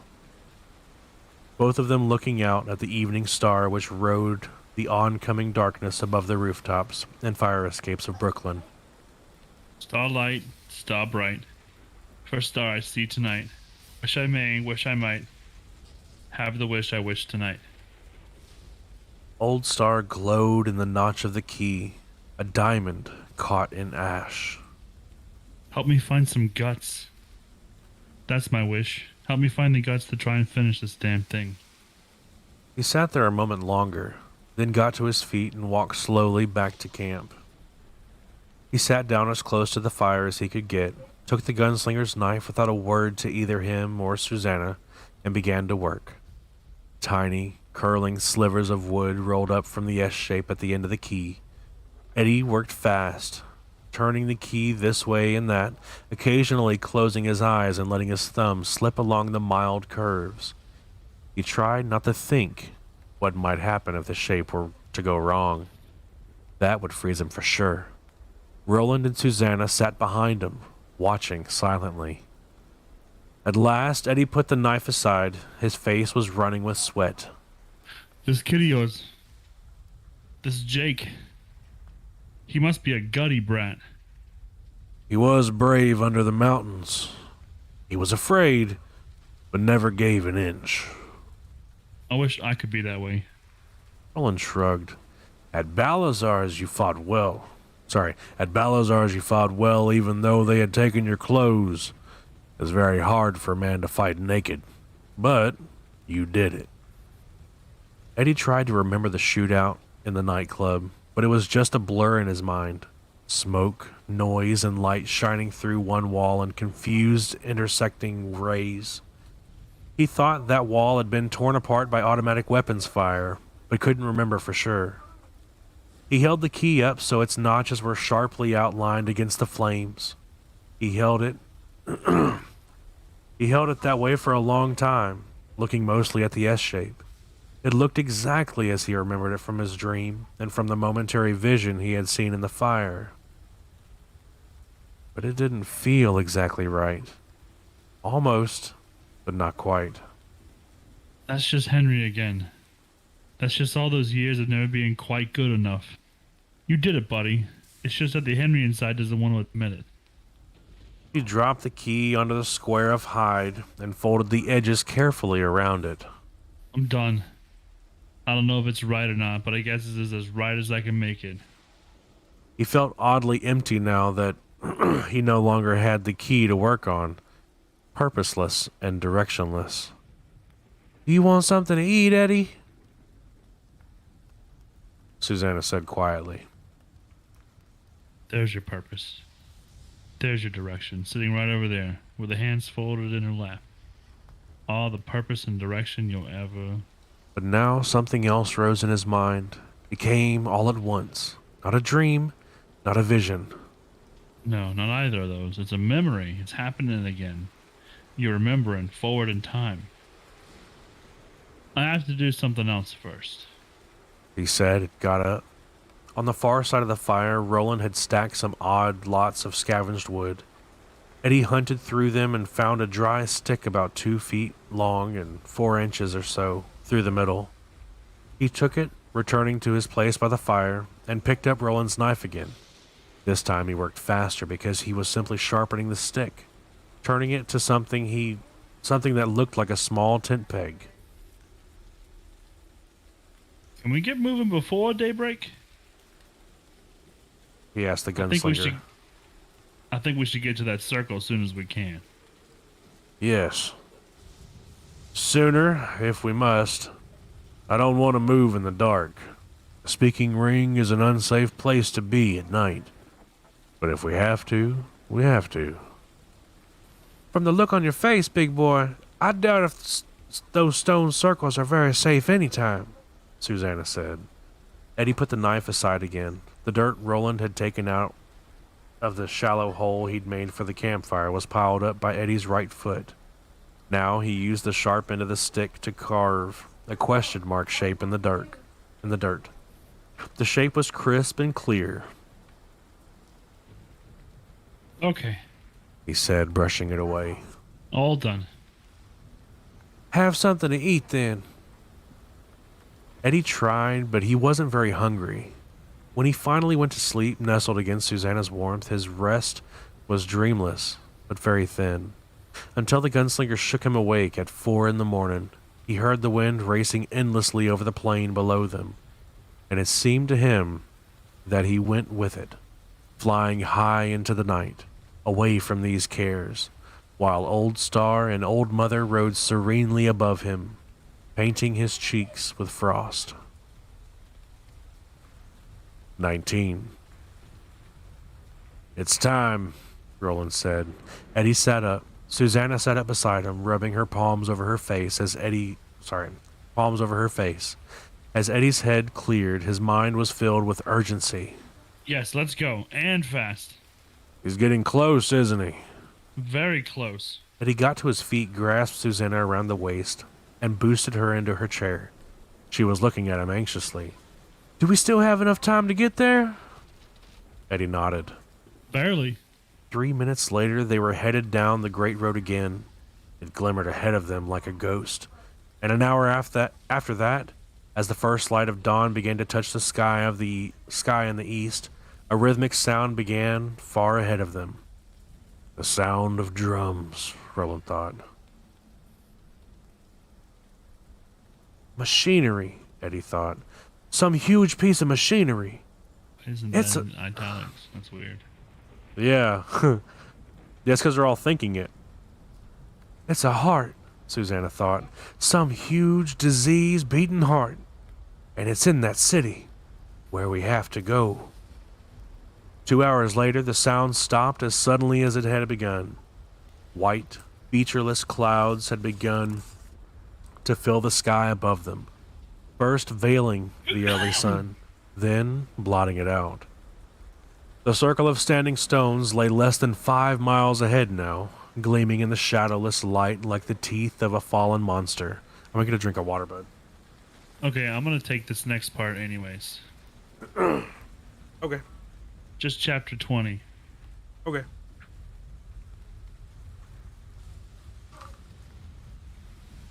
Get your water, though.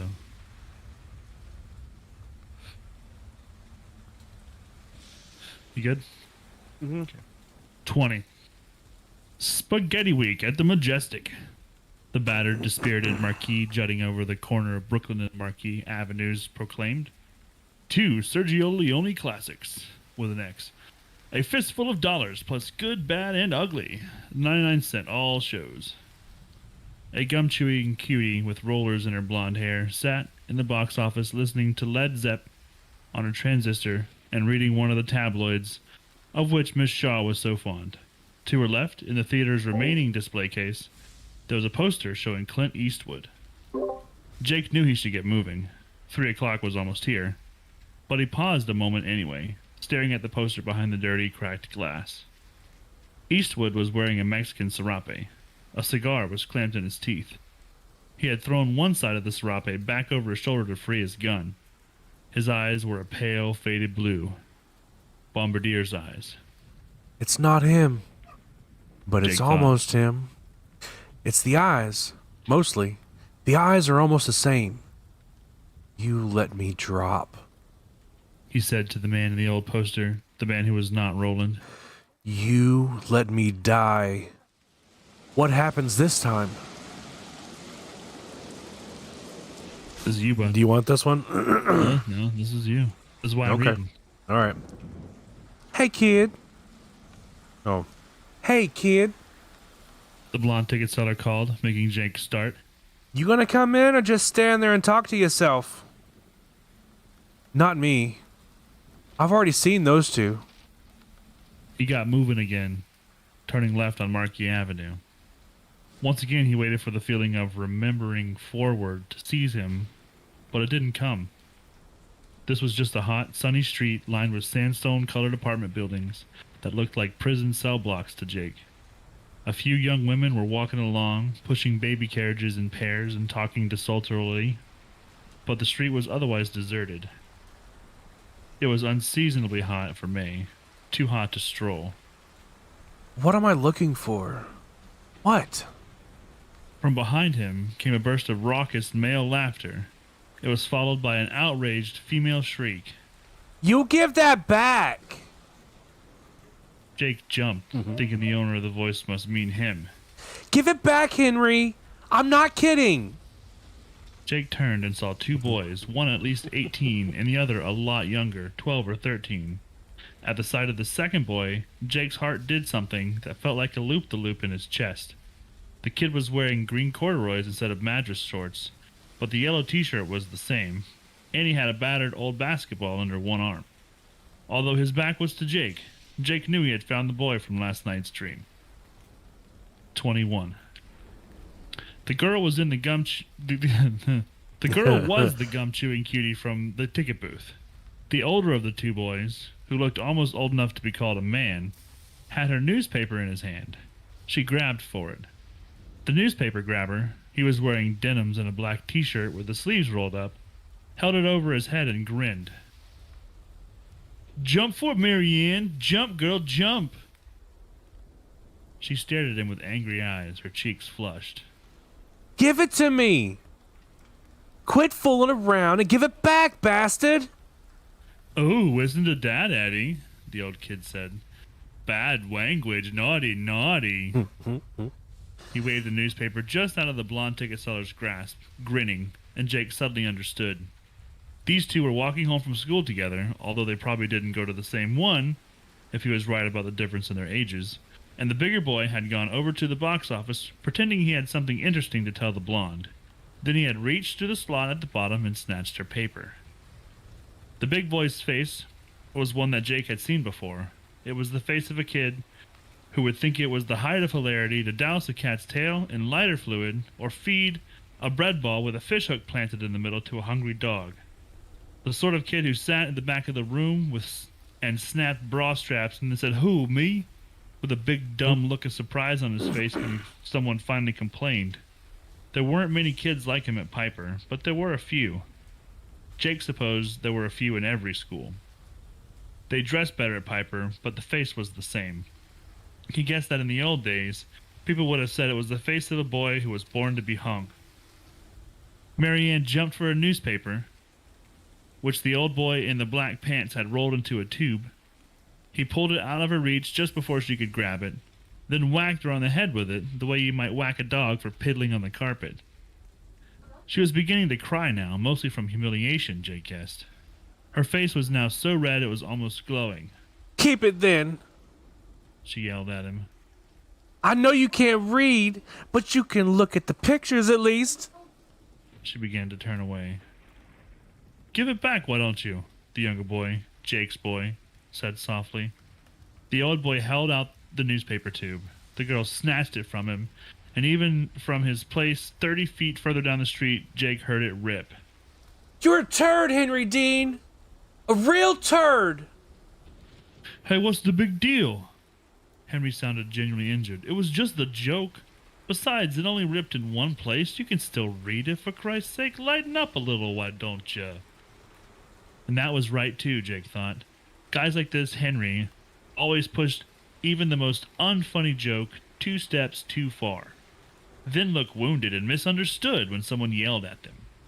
It was always, "What's the matter?" And it was, "Can't you take a joke?" And it was, "Why don't you lighten up a little?" What are you doing with him, kid? If you're on my side, what are you doing with a jerk like that? But as the younger kid turned around and they started to walk down the street again, Jake knew. The old boy's features were heavier and his complexion was badly pitted with acne, but otherwise the resemblance was striking. The two boys were brothers. I'm sorry for cutting you off. I will. No, you're good. That. No, you're good. 22. I will let you take over. Hang on, let me see if this is the right one. Yeah, this is where you gotta Yeah, take over. this is one. Yep. Take a little sippy sip. Literally just wet my tongue. 22. Jake turned away and began to idle up the sidewalk ahead of the two boys. He reached into his breast pocket with a shaky hand, pulling out his father's sunglasses, and managed to fumble them onto his face. Voices swelled behind them, as if someone was gradually turning up the volume on a radio. You shouldn't have ranked it on that bad, Henry. It was mean. She loves it, Eddie. Henry's voice was complacent, worldly wise. When you get a little older, you'll understand. She was crying. Probably got the rag on, Henry said in a philosophical tone. They were very close now. Jake shrank against the side of the building. His head was down, his hands stuffed deep into his pockets of his jeans. He didn't know why it seemed so vitally important that he not be noticed, but it did. Henry didn't matter, one way or the other, but the younger one isn't supposed to remember me, he thought. I don't know why exactly, but he's not. They passed him without so much as a glance. The one Henry had called Eddie, walking on the outside, dribbling the basketball along the gutter. You gotta admit she looked funny, Henry was saying. Oh, Bebop Mary Ann jumping from her newspaper, woof woof. Eddie looked up at his brother with an expression that wanted to be reproachful, and then he gave up and dissolved into laughter. Jake saw the unconditional love in that upturned face and guessed that Eddie would forgive a lot in his big brother before giving it up as a bad job. So are we going? You said we could. After school. I said maybe. I don't know if I want to walk all the way over there. Mom'll be home by now too. Maybe we just ought to forget it. Go upstairs and watch some tube. They were now 10 feet ahead of Jake and pulling away. Oh, come on, you said. Beyond the building the two boys were currently passing was a chain-link fence with an open gate in it. Beyond it, Jake saw, was the playground of which he had dreamed last night. A version of it, anyway. It wasn't surrounded by trees, and there was no odd subway kiosk with diagonal slashes of yellow and black across the front. But the cracked concrete was the same. So were the faded yellow foul lines. Well, maybe. I don't know. Jake realized Henry was teasing again. Eddie didn't, though. He was too anxious about wherever it was he wanted to go. Let's shoot some hoops while I think it over. He stole the ball from his younger brother, dribbled clumsily onto the playground, and went for a layup that hit high on the backboard and bounced back without even touching the rim of the hoop. Henry was good at stealing newspapers from teenage girls, Jake thought, but on the basketball court, he sucked the big one. Eddie walked in through the gate, unbuttoned his corduroy pants, and slipped them down. Beneath them were the faded Madras shorts he had been wearing in Jake's dream. Oh, is he wearing his shorty panties? Henry said. Ain't they cute? He waited until his brother balanced himself on one leg to pull off his cords, then flung the basketball at him. Eddie managed to bat it away, probably saving himself a bloody nose, but he lost his balance and fell clumsily into the concrete. He didn't cut himself, but he could have done so, Jake saw. A great deal of broken glass glittered in the sun along the chain link. Come on, Henry, quit it. He said, but with no real reproach.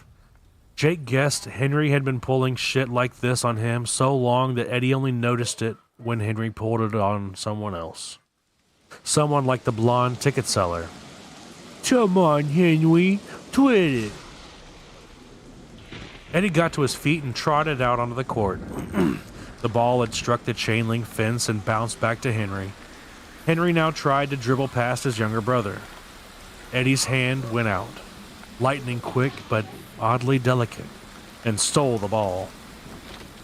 He easily ducked under Henry's outstretched, flailing arm and went for the basket. Henry dogged him, frowning thunderously. but he might as well have been taking a nap. Eddie went up, knees bent, feet neatly cocked, and laid the ball in. Henry grabbed it and dribbled it out to the stripe. Shouldn't have done that, Eddie, Jake thought. He was standing just beyond the place where the fence ended, watching the two boys. This seemed safe enough, at least for the moment. He was wearing his dad's sunglasses, and the two boys were so involved in what they were doing that they wouldn't have noticed if President Carter had strolled up to watch. Jake doubted if Henry knew who President Carter was anyway. He expected Henry to foul his brother, perhaps heavily, as a payback for the steal, but he had underestimated Eddie's guile. Henry offered a head fake that wouldn't have fooled Jake's mother, but Eddie appeared to fall for it. Henry broke past him and drove for the basket, gaily traveling the ball most of the way. Jake was quite sure Eddie could have caught him easily and stolen the ball again, but instead of doing so, the kid hung back. Henry laid it up, clumsily, and the ball bounced off the rim again. Eddie grabbed it, and then let it squirt through his fingers. Henry snatched it, turned, and put it through the netless hoop. "One up," Henry panted. "Play to 12." Jake had seen enough. It would be close, but in the end, Henry would win. Eddie would see to it. It would do more than save him from getting lumped up. It would put Henry in a good mood, making him more agreeable to whatever it was Eddie wanted to do. "Hey, Moose. I think your little brother has been playing you like a violin for a long time now, and you don't have the slightest idea, do you?" He drew back until the apartment building, which stood at the north end of the court, cut off his view of the Dean brothers and their view of him. He leaned against the wall and listened to the thump of the ball on the court. Soon, Henry was puffing like Charlie the Choo-Choo, going up a steep hill. He would be a smoker, of course. Guys like Henry were always smokers. The game took almost 10 minutes. And by the time Henry claimed victory, the street was filled up with other home-going kids. A few gave Jake curious glances as they passed by. Good game, Henry. "Not bad. You still falling for the old head fake?" "Sure he is," Jake thought. "I think he'll go on falling for it until he's gained about 80 pounds. Then you might get a surprise." I guess I am. Hey, Henry, can we please go look at the place? "Yeah, why not? Let's do it."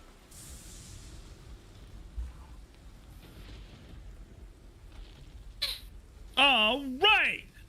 Eddie yelled. There was the smacking sound of flesh on flesh. Probably Eddie giving his brother a high five. Boss! "You go on up to the apartment. Tell Mom we'll be in by 4:30, 4:45. But don't say anything about the mansion. She'd have a shit fit. She thinks it's haunted too." You want me to tell her we're going over Dewey's? Silence as Henry considered this. "Nah, she might call Mrs. Bukowski. Tell her we're going down to Dolly's to get Hoodsy rockets. She'll believe that. Ask her for a couple of bucks, too." She won't give me any money. Not 2 days before payday. "Bullshit. You can get it out of her. Go on now." Okay. But Jake didn't hear Eddie moving. Henry? "What?" Impatiently. Is the mansion haunted, do you think? Jake sidled a little closer to the playground. He didn't want to be noticed, but he strongly felt that he needed to hear this. "Nah, there ain't no real haunted houses. Just in the fucking movies." Oh. There was an unmistakable relief in Eddie's voice. "But if there ever was one," Henry resumed, perhaps he didn't want his little brother feeling too relieved.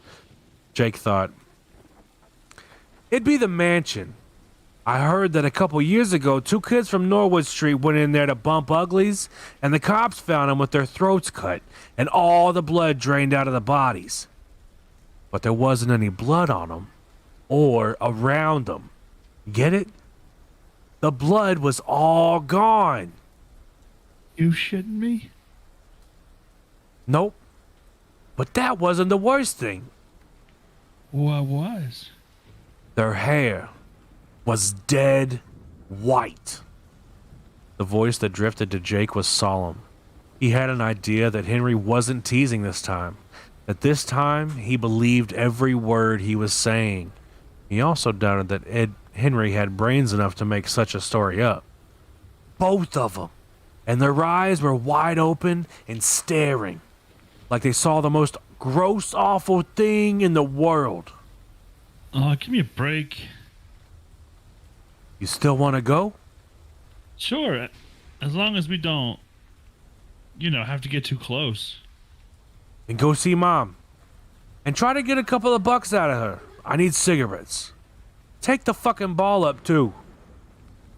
Jake drifted backward and stepped into the nearest apartment building entry just as Eddie came out through the playground gate. To his horror, the boy in the yellow t-shirt turned in Jake's direction. Holy crow, he thought, dismayed. What if this is his building? It was. Jake just had time to turn around and begin to scan the names beside the rank of buzzers before Eddie Dean brushed past him.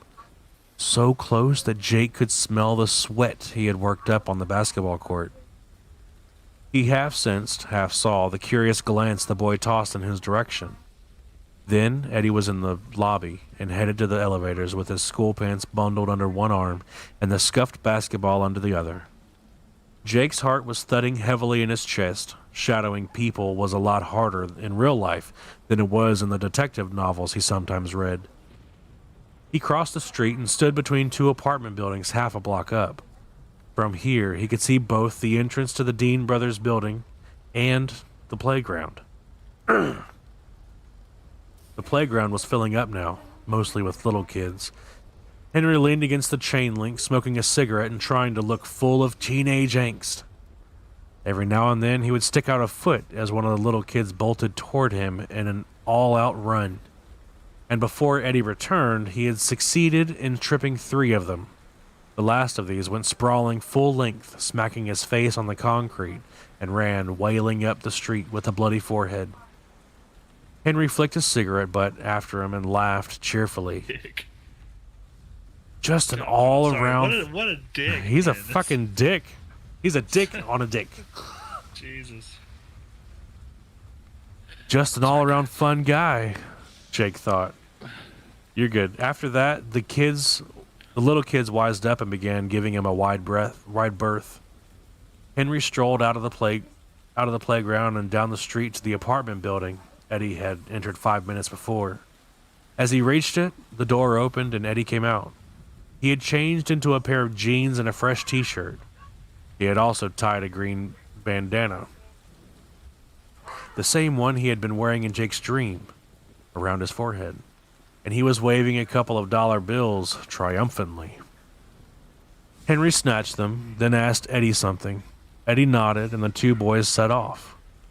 Keeping half a block between himself and them, Jake followed.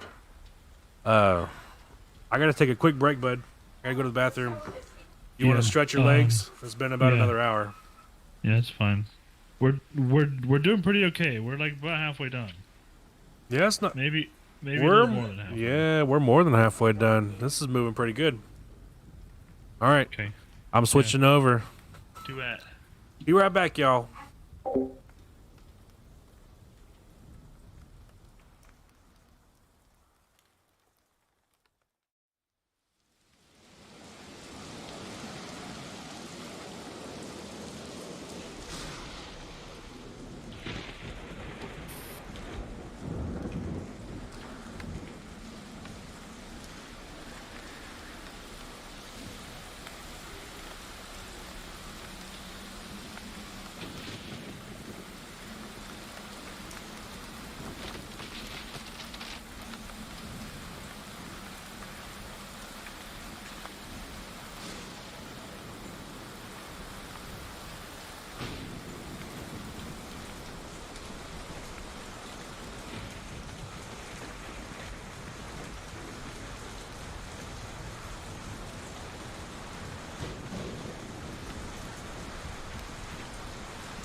right, welcome back.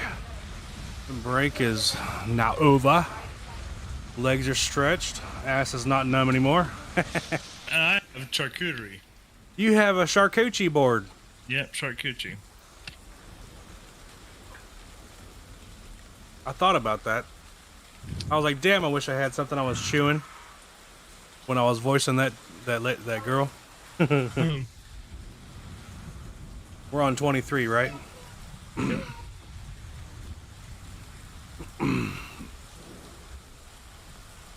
23. You guys read this one.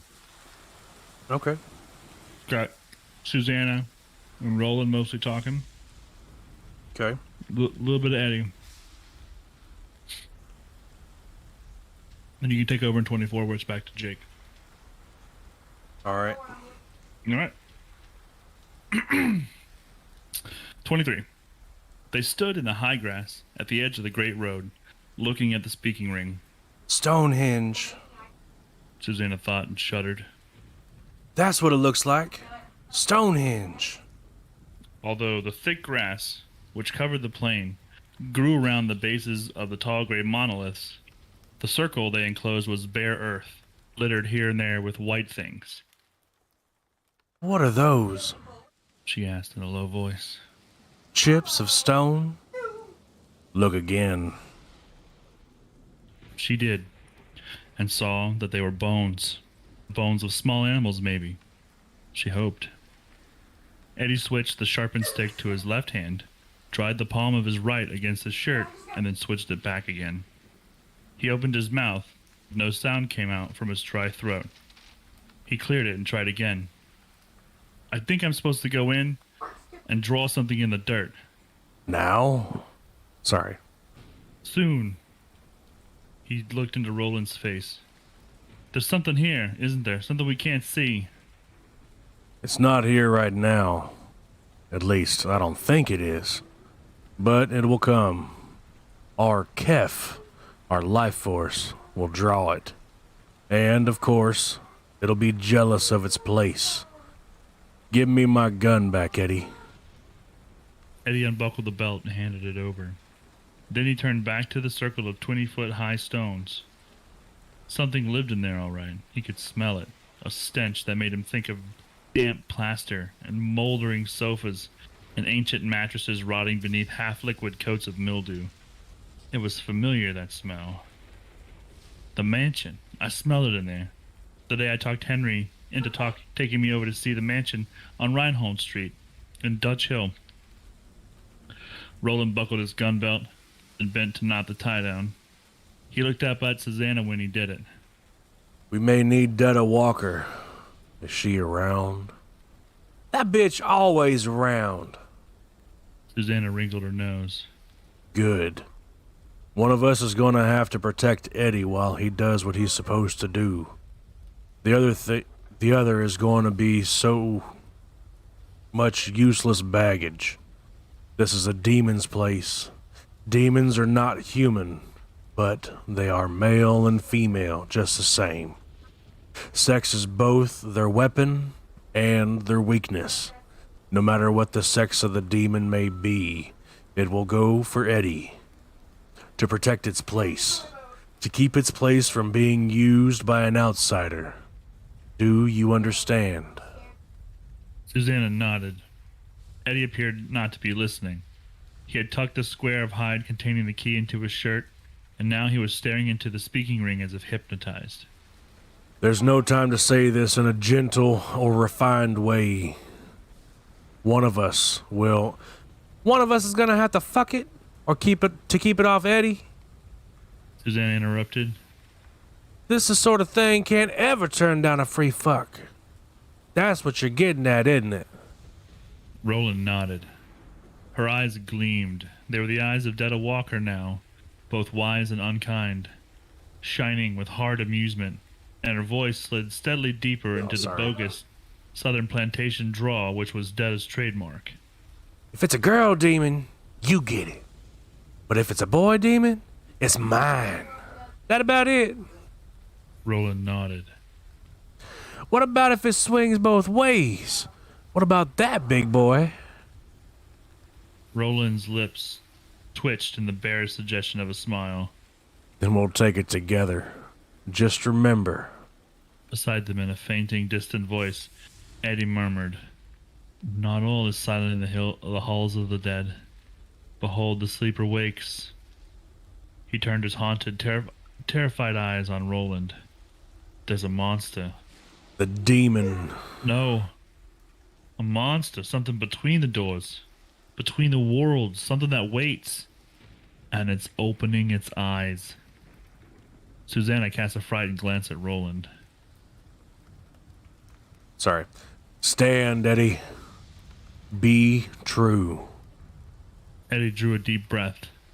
"I'll stand till it knocks me down. I have to go in now. It's starting to happen," We all going in. Susanna said. She arched her back and slipped out of her wheelchair. Any demon want to fuck with me, gonna find out who he's fucking with the finest. I'll throw him a fuck he ain't never gonna forget. As they passed between two of the tall stones and into the speaking circle, it began to rain.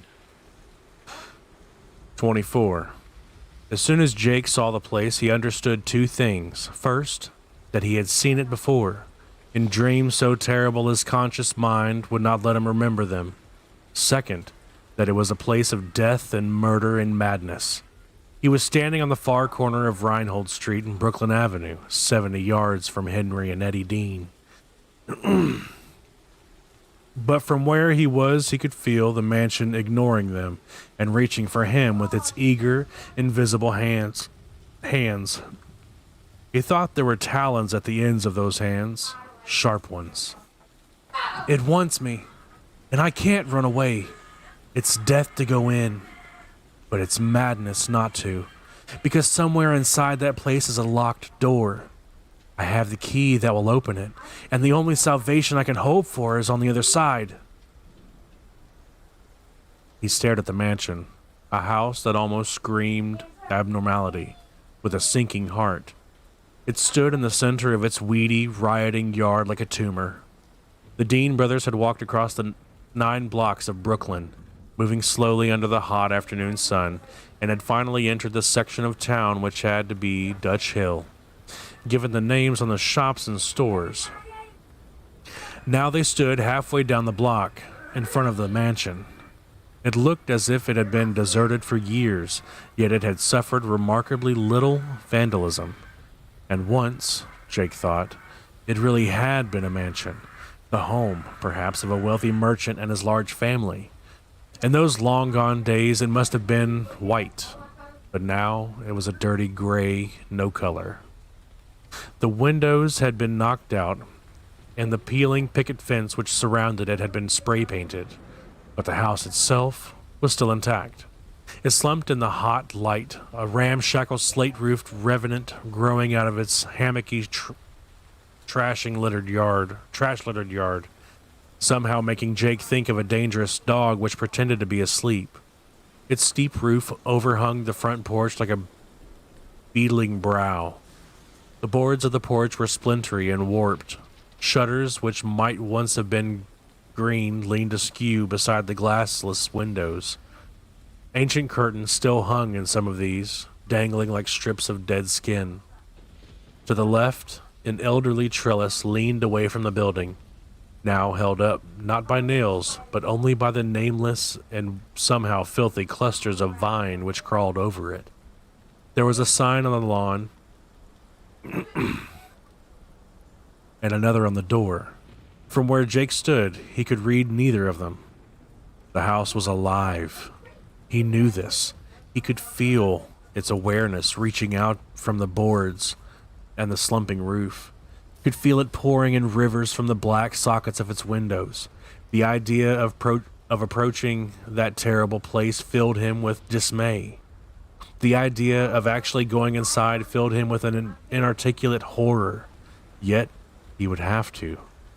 He could hear a low, slumberous buzzing in his ears, the sound of a beehive on a hot summer day, and for a moment he was afraid he might faint.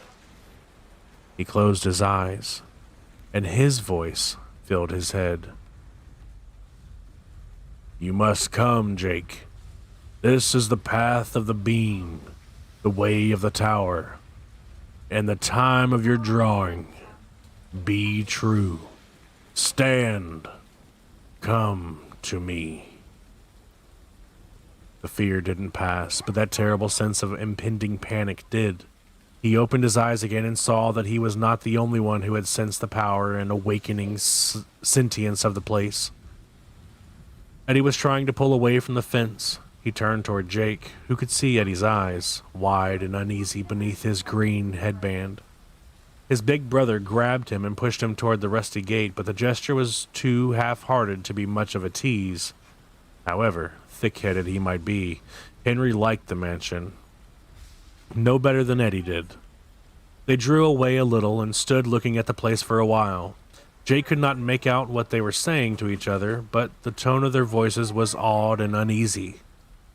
Jake suddenly remembered Eddie speaking in his dream.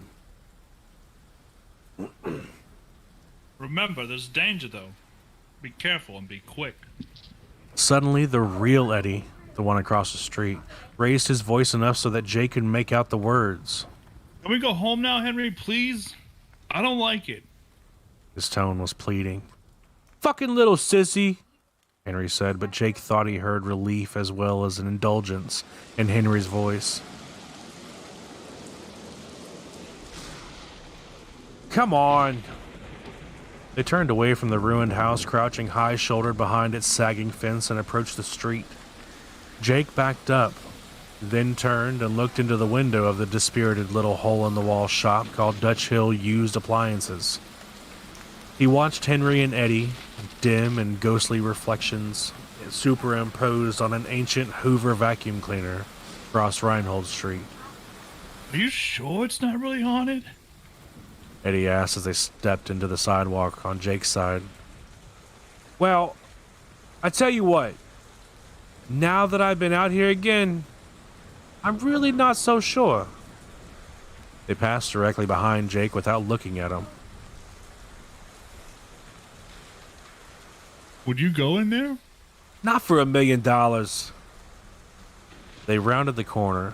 Jake stepped away from the window and peeped after them. They were headed back the way they had come, close together on the sidewalk. Henry hulking along in his steel-toed shit-kickers, his shoulders already slumped like those of a much older man. Eddie walking beside him with neat, unconscious grace. Their shadows, long and trailing out into the street now, mingled amicably together. They're going home, Jake thought, and felt a wave of loneliness so strong that he felt it would crush him. Going to eat supper and do homework, and argue over which TV shows to watch, and then go to bed. Henry may be a bullying shit, but they've got a life, those two. One that makes sense. And they're going back to it. I wonder if they have any idea how lucky they are. Eddie might, I suppose. Jake turned, adjusted the straps of his pack, and crossed Reinhold Street. 25. 25. Are you reading this one? Yep. Okay. Susanna sensed movement in the empty grassland beyond the circle of standing stones. A sighing, whispering rush. Something coming. She said tauntily. Coming fast. Be careful, Eddie said. But keep it off me. You understand? Keep it off me. I hear you, Eddie. You just do your own thing. Eddie nodded. He knelt in the center of the ring, holding the sharpened stick out in front of him as if accessing its point. Then he lowered it and drew a dark, straight line in the dirt. Roll and watch out for her. I will if I can, Eddie. But keep it off of me. Jake's coming. Crazy Mother's really coming. Susanna could now see the grasses due north of the speaking ring parting in a long, dark line, creating a furrow that lanced straight at the circle of stones. Get ready. It'll go for Eddie. One of us will have to ambush it. Susanna reared up on her haunches like a snake coming out of a Hindu fakir's basket. Her hands, rolled into hard brown fists, were held at the side of her face. Her eyes blazed. I'm ready, She said, and then shouted. Come on, big boy. You come on right now. Run like it's your birthday. The rain began to fall harder as the demon which lived here re-entered its circle in a booming rush. Susanna had just time to sense a thick and merciless masculinity as it came to her as an eye-watering smell of gin and juniper, and then it shot toward the center of the circle. She closed her eyes and reached for it, not with her arms or her mind, but with her female force, which lived at the core of her. Hey, big boy, where you going? The pussy over here. It whirled. She felt its surprise, and then its raw hunger, as full and urgent as a pulsing artery. It leaped upon her like a rapist springing from the mouth of an alley. Susanna howled and rocked backward, cord standing out on her neck. The dress she wore first flattened against her breast and belly, and then began to tear itself to shreds. She could hear a pointless, directionless panting, as if the air itself had decided to rut with her. "Suze!" Eddie shouted, and began to get to his feet. No! Do it! I got this bitch right where I want him. Go on, Eddie. Bring the kid. Bring... Coldness battered at her tender flesh between her legs. She grunted, fell backwards, then supported herself with one hand and thrust defiantly forward and upward. Bring him through! Eddie looked uncertainly at Roland, who nodded. Eddie glanced at Susanna again, his eyes full of dark pain and darker fear, and then deliberately turned his back on both of them and fell to his knees again. He reached forward with the sharpened stick, which had become a makeshift pencil, ignoring the cold rain falling on his arms and the back of his neck. The stick began to move, making lines and angles, creating a shape Roland knew at once. It was a door.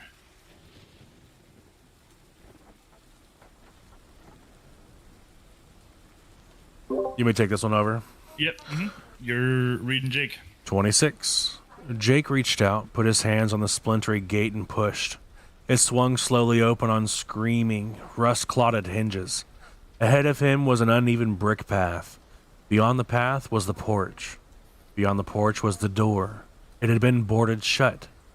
He walked slowly toward the house, heart telegraphing fast dots and dashes in his throat. Weeds had grown up between the buckled bricks. He could hear them rustling against his blue jeans.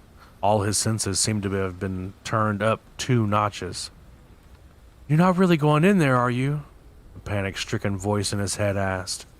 And the answer that occurred to him seemed both totally nuts and perfectly reasonable. "All things serve the beam." The sign on the lawn read, "Absolutely no trespassing under penalty of law." The yellowing, rust-stained square of paper nailed to one of the boards crisscrossing the front door was more succinct. "By order of the NYC Housing Authority, this property condemned." Jake paused at the foot of the steps, looking up at the door. He had heard voices in the vacant lot, and now he could hear them again.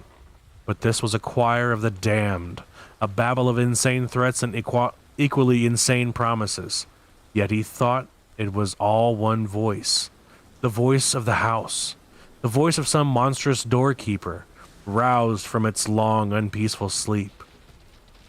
He thought briefly of his father's Ruger, even considered pulling it out of his pack. But what good would it do?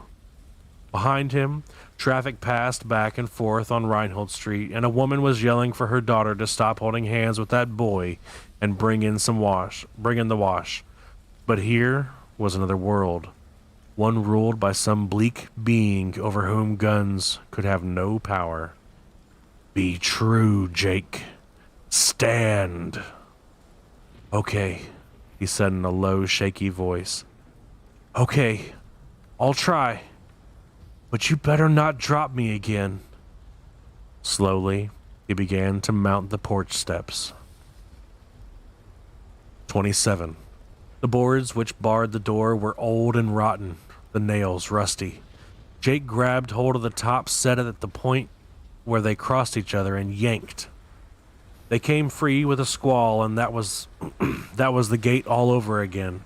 He tossed them over the porch rail and into an ancient flower bed where only witchgrass and dogweed grew.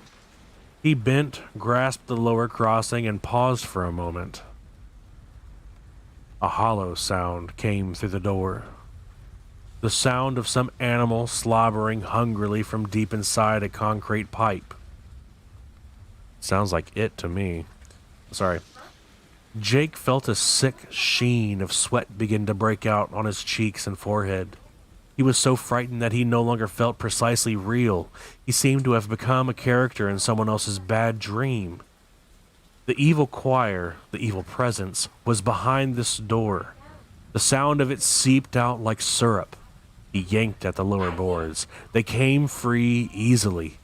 Of course! It wants me to come in. It's hungry. And I'm supposed to be the main course. A snatch of poetry occurred to him suddenly, something Miss Avery had read to them. It was supposed to be about the plight of modern man, who was cut off from all of his roots and traditions.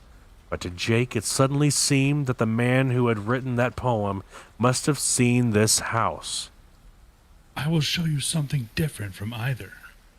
Your shadow in the morning striding behind you, or your shadow at the evening rising to meet you. I will show you.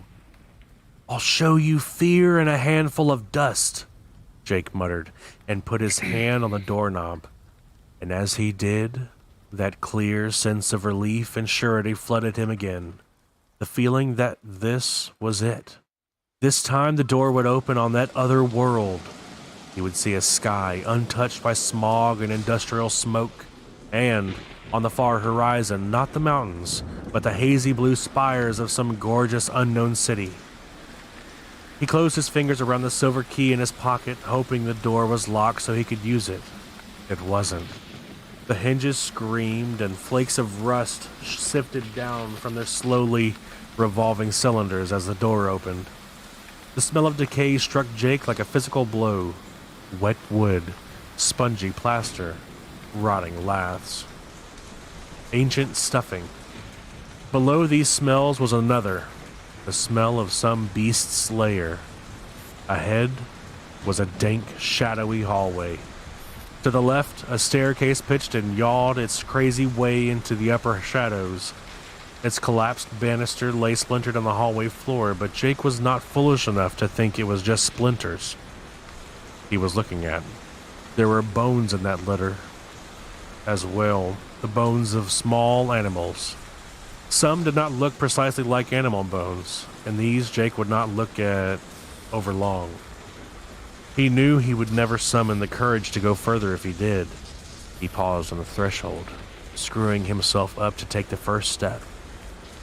He heard a faint, muffled sound, very hard and very rapid, and realized it was his own teeth chattering in his head.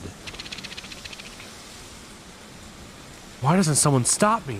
He thought wildly. Why doesn't somebody stop? Somebody passing on the sidewalk shout, "Hey you! You're not supposed to be in there! Can't you read?" But he knew why. Pedestrians stuck mostly to the other side of this street, and those who came near this house did not linger. Even if someone did happen to look, they wouldn't see me, because I'm not really here. For better or worse, I've already left my world behind. I've started to cross over. His world is somewhere ahead. This was the hell between. Jake stepped into the corridor, and although he screamed when the door swung shut behind him, the sound of a mausoleum door being slammed, he wasn't surprised. Down deep, he wasn't surprised at all. Got this. Okay. 28. Once upon a time, there had been a young woman named Etta Walker who liked to frequent the honky-tonks and roadhouses along Ridgeline Road outside of Nursery and outside of Nutley, and on Route 88 down by the power lines outside of Amhigh. She had legs in those days, and as the song says, she knew how to use them. She would wear some tight, cheap dress that looked like silk but wasn't, and dance with the white boys while the band played all those au-fait party tunes like Double Shot of My Baby's Love and the Hippie Hippie Shake. Eventually, she would cut one of the honkies out of the pack and let him lead her back to his car in the parking lot. There, she would make out with him. One of the world's great soul kissers was Etta Walker, and no slouch with the old fingernails either. until he was just about insane, and then she'd shut him down. What happened next? Well, that was the question, wasn't it? That was the game. Some of them wept and begged. All right, but not great. Some of them raved and roared, which was better. And although she had been slapped upside the head, punched in the eye, spat upon, and once kicked in the ass so hard she had gone sprawling in the gravel parking lot of the Red Windmill, she had never been raped. They had all gone home with those blue balls, every damned Ofe one of them, which meant, as in Detta Walker's book, that she was the reigning champion, the undefeated queen of what? Of them. Of all those crew-cut, button-down, tight-ass, honky motherfuckers. Until now. There was no way to withstand the demon who lived in the speaking ring. No door handles to grab, no car to tumble out of, no building to run back into, no cheek to slap, no face to claw, no balls to kick. If the O-face sumbitch was slow getting the message, the demon was on her, and then, in a flash, he was in her. She could feel it, him, pressing her backward, even though she could not see it, him. She could not see it, his hands. But she could see their work as her dress tore violently open in several places. Then suddenly pain. Felt as though she were being ripped open down there, and in her agony and surprise she screamed. Eddie looked around, his eyes narrowing. I'm all right. Go on, Eddie. Forget about me. I'm all right. But she wasn't. And for the first time since Detta had strode onto the sexual battlefield at the age of 13, she was losing. A horrid, engorged coldness plunged into her. It was like being fucked with an icicle. Dimly, she saw Eddie turn away and began drawing in the dirt again, his expression of warm concern fading back into the terrible, concentrated coldness she sometimes felt in him and saw in his face. Well, that was all right, wasn't it? She had told him to go on, to forget her, to do what he needed to do in order to bring the boy over. This was her part of Jake's drawing, and she had no right to hate either of the men who had not twisted her arm or anything else to make her do it.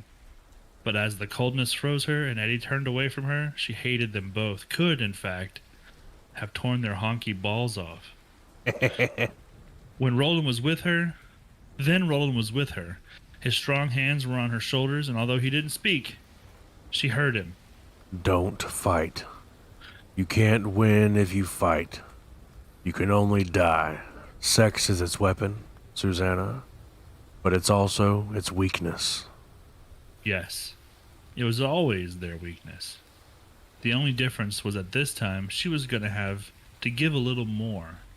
And maybe that was all right. Maybe in the end, she would be able to make this invisible honky demon pay a little more. I like how she assumed it's a honky demon. Of course it is. What other kind of demon would it be? Right? Always honky. She forced herself to relax her thighs. Immediately they spread apart, pushing long, curved fans in the dirt. She threw her head back into the rain, which was now pelting down, and sensed its face, lolling just above hers, eager eyes drinking in every contorted grimace which passed over her face. She reached up with one hand as if to slap, and instead slid it around the nape of the demon rapist's neck. It was like cupping a palmful of solid smoke. And did she feel it twitch backward, surprised at her caress? She tilted her pelvis upward, using her grip on the invisible neck to create the leverage. At the same time, she spread her legs even wider, splitting what remained of her dress up to the side seams. God, it was huge. Come on! You ain't gonna rape me. You ain't! You want to fuck me? I'll fuck you. I'll give you a fucking like you ain't never had. Fuck you to death. She felt the engorgement within her tremble, felt the demon try, at least momentarily, to draw back and regroup. Honey. She croaked. She squeezed her thighs inward, pinning it. The fun just starting. She began to flex her butt, humping at the invisible presence. She reached up with her free hand, interlaced all 10 fingers, and allowed herself to fall backward with her hips cocked, her straining arms seeming to hold nothing. She tossed, her sweat-damp hair out of her eyes, her lips split in a shark-like grin. Let me go, A voice cried out in her mind. But at the same time, she could feel the owner of the voice responding in spite of itself. No way, sugar. You wanted it, now you gon' get it. She thrust upward, holding on, concentrating fiercely on the freezing cold inside her. I'm gonna melt that icicle, sugar. And when it's gone, what you gonna do then? Her hips rose and fell, rose and fell. She squeezed her thighs mercilessly together, closed her eyes, clawed more deeply into the unseen neck, and prayed that Eddie would be quick. She did not know how long she could do this. 29. The problem, Jake thought, was simple. Somewhere in this dank, terrible place was a locked door. The right door. All he had to do was find it. But it was hard, because he could feel the presence in this house gathering. The sound of those dissonant, grabbling voices was beginning to merge into one sound, a low, grating whisper. And it was approaching. A door stood open to the right. Beside it, thumbtacked to the wall, was a faded daguerreotype, which showed a hanged man dangling like a piece of rotten fruit from a dead tree. Beyond it was a room that had once been a kitchen. The stove was gone, but an ancient icebox, the kind with the circular refrigeration drum on top, stood on the far side of the hilly, faded linoleum. Its door gaped open. Black, smelly stuff was caked inside and had trickled down to form a long, congealed puddle on the floor. The kitchen cabinet stood open. In one, he saw what was probably the world's oldest can of Snow's clam friettes. Poking out of another was the head of a dead rat. Its eyes were white and seemingly in motion, and after a moment Jake realized that the empty sockets were filled with squirming maggots. Something fell into his hair with a flabby thump. Jake screamed in surprise, reached for it, and grasped something that felt like a soft, bristle-covered rubber ball. He pulled it free and saw it was a spider, its bloated body the color of a fresh bruise. Its eyes regarded him with stupid malevolence. Jake threw it against the wall. It broke open and splattered there, legs twitching feebly. Another one dropped onto his neck. Jake felt a sudden painful bite just below the place where his hair stopped. He ran backward into the hall, tripped over the fallen banister, fell heavily, and felt the spider pop. Its innards, wet, feverish, and slippery, slid between his shoulder blades like a warm egg yolk. Now he could see other spiders in the kitchen doorway. Some hung on almost invisible silken threads like obscene plumb bobs. Others simply dropped on the floor in a series of muddy plops and scuttered eagerly over to greet him. Jake flailed to his feet, still screaming. He felt something in his mind, something that felt like a frayed rope, starting to give way. He supposed it was his sanity. And at that realization, Jake's considerable courage finally broke. He could bear this no longer, no matter what the stake. He bolted, meaning to flee if he still could, and realized too late that he had turned the wrong way and was running deeper into the mansion instead of back toward the porch. He lunged into a space too big to be a parlor or living room. It seemed to be a ballroom. Elves with strange, sly smiles on their faces capered the wallpaper, peering at Jake from beneath peaked green caps. A moldy couch was pushed against one wall. In the center of the warped wooden floor was a splintered chandelier, its rusty chain lying in snarls among the spilled glass beads and dusty teardrop pendants. Jake skirted the wreck, snatching one terrified glance back over his shoulder. He saw no spiders. If not for the nastiness still trickling down his back, he might have believed he had imagined them. He looked forward again and came to a sudden skidding halt. Ahead, a pair of French doors stood half open on their recessed tracks. Another hallway stretched beyond. At the end of this second corridor stood a closed door with a golden knob. Written across the door, or perhaps carved into it, were two words.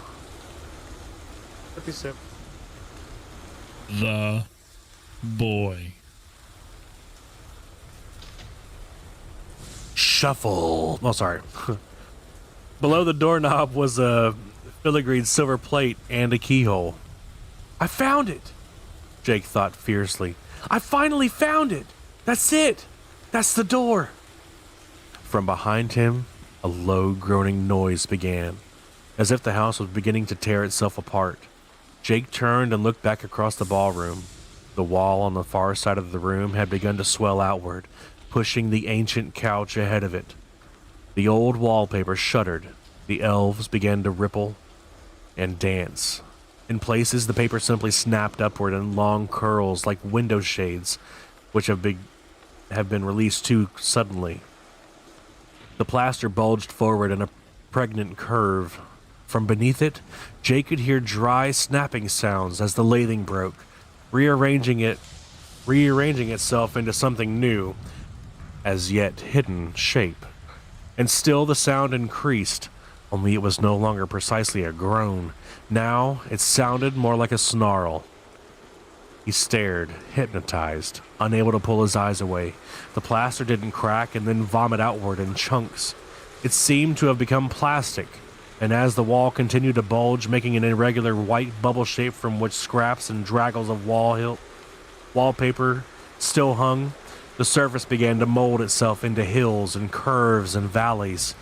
Suddenly, Jake realized he was looking at a huge plastic face that was pushing itself out of the wall. It was like looking at someone who was walked headfirst into a wet sheet. There was a loud snap as a chunk of broken lathe tore free of the ripping wall. It became the jagged pupil of one eye.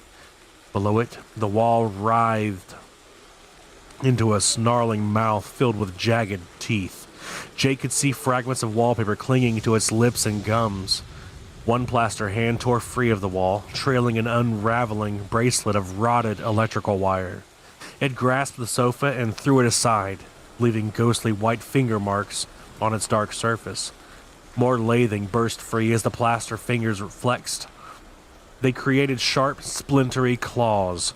Now the face was all the way out of the wall and staring at Jake with its one wooden eye. Above it, in the center of its forehead, one wallpaper elf still danced. It looked like a weird tattoo. There was a wrenching sound as the thing began to slide forward. The hall doorway tore out and became a hunched shoulder. The thing's one free hand clawed across the floor, spraying glass droplets from the fallen chandelier. Jake's paralysis broke. He turned, lunged through the French doors, and pelted down the second length of hallway with his pack bouncing and his right hand groping for the key in his pocket. His heart was a runaway factory machine in his chest. Behind him, the thing which was crawling out of the mansion's woodwork bellowed at him. And although there were no words, Jake knew what it was saying. It was telling him to stand still, telling him that it was useless to run, telling him there was no escape. The whole house now seemed alive. The air resounded with splintered wood and squalling beams. The humming, insane voice of the doorkeeper was everywhere. Jake's hand closed on the key. As he brought it out, one of the notches caught in the pocket. His fingers, wet with sweat, slipped. The key fell to the floor, bounced, dropped through the crack between two warped boards, and disappeared. 30. He's in trouble! Susanna heard Eddie shout, but the sound of his voice was distant. She had plenty of trouble herself, but she thought she might be doing okay just the same. I'm gonna melt that icicle sugar. He had told the demon. I'm gonna melt it, and when it's gone, what you gonna do then? She hadn't melted it exactly, Ooh. but she had changed it. The thing inside her was certainly giving her no pleasure, but at least the terrible pain had subsided and it was no longer cold. It was trapped, unable to disengage. Nor was she holding it with her body exactly. Roland had said sex was his weakness, as well as his weapon, and he had been right as usual. It had taken her, but she had also taken it, and now it was as if each of them had the finger stuck in one of those fiendish Chinese tubes where yanking only sticks you tighter. She hung on to one idea for her dear life. Had to. because sorry. all other conscious thought had vanished. She had to hold this sobbing, frightened, vicious thing in the snare of its own helpless lust. It had wriggled and thrust and convulsed within her, screaming to be let go. At the same time, it used her body with greedy, helpless intensity, but she would not let it go free. And what's gonna happen when I finally do let go? She wondered desperately. What's it gonna do to pay me back? She didn't want to know. 31. The rain was falling in sheets, threatening to turn the circle within the stones into a sea of mud. "Hold something over the door!" Eddie shouted. "Don't let the rain wash it out!" Roland snatched a glance at Susanna and saw she was still struggling with the demon. Her eyes were half shut, her mouth pulled down in a harsh grimace. He could not see or hear the demon, but he could sense its angry, frightening thrashings. Eddie had turned his streaming face toward him. "Did you hear me?" he shouted. "Get something over the goddamn door and do it now!" Roland yanked one of their hides from his pack and held a corner in each hand, then stretched his arms out and leaned over Eddie, creating a makeshift tent. The tip of Eddie's homemade pencil was caked with mud. He wiped it across his arm, leaving a smear of color of bitter chocolate, then wrapped his fist around the stick again and bit over his drawing. It was not exactly the same size as the door on Jake's side of the barrier. The ratio was perhaps 0.75 to 1, but it would be big enough for Jake to come through if the keys worked. If he even has a key, isn't that what you mean? He asked himself. Suppose he's dropped it, or did the house made him drop it? He drew a plate under the circle which represented the doorknob, hesitated, and then squiggled the familiar shape of a keyhole within it. He hesitated, but there was one more thing. What? It was hard to think of because it felt as if there were a tornado roaring through his head, a tornado with random thoughts flipping around inside it instead of uprooted barns and privies and chicken houses. Come on, sugar. Susanna cried from behind him. You weakening on me. What's the matter? I thought you was some kind of hot shit stud boy. Boy, that was it. Carefully he wrote "the boy" across the top panel of the door with the tip of his stick. At the instant he finished the Y, the drawing changed. The circle of rain-darkened earth he had drawn suddenly darkened even more and pushed up from the ground, becoming a dark, gleaming knob. And instead of brown, wet earth within the shape of the keyhole, he could see dim light. Behind him, Susanna shrieked at the demon again, urging it on, but now she sounded as if she were tiring. This had to end, and soon. Eddie bent forward from the waist like a Muslim saluting Allah, and put his eye to the keyhole he had drawn. He looked through it into his own world, into that house which he and Henry had gone to see in May of 1977, unaware, except he, Eddie, who had, but unaware, no, not totally unaware even then, that a boy from another part of the city was following them. He saw a hallway.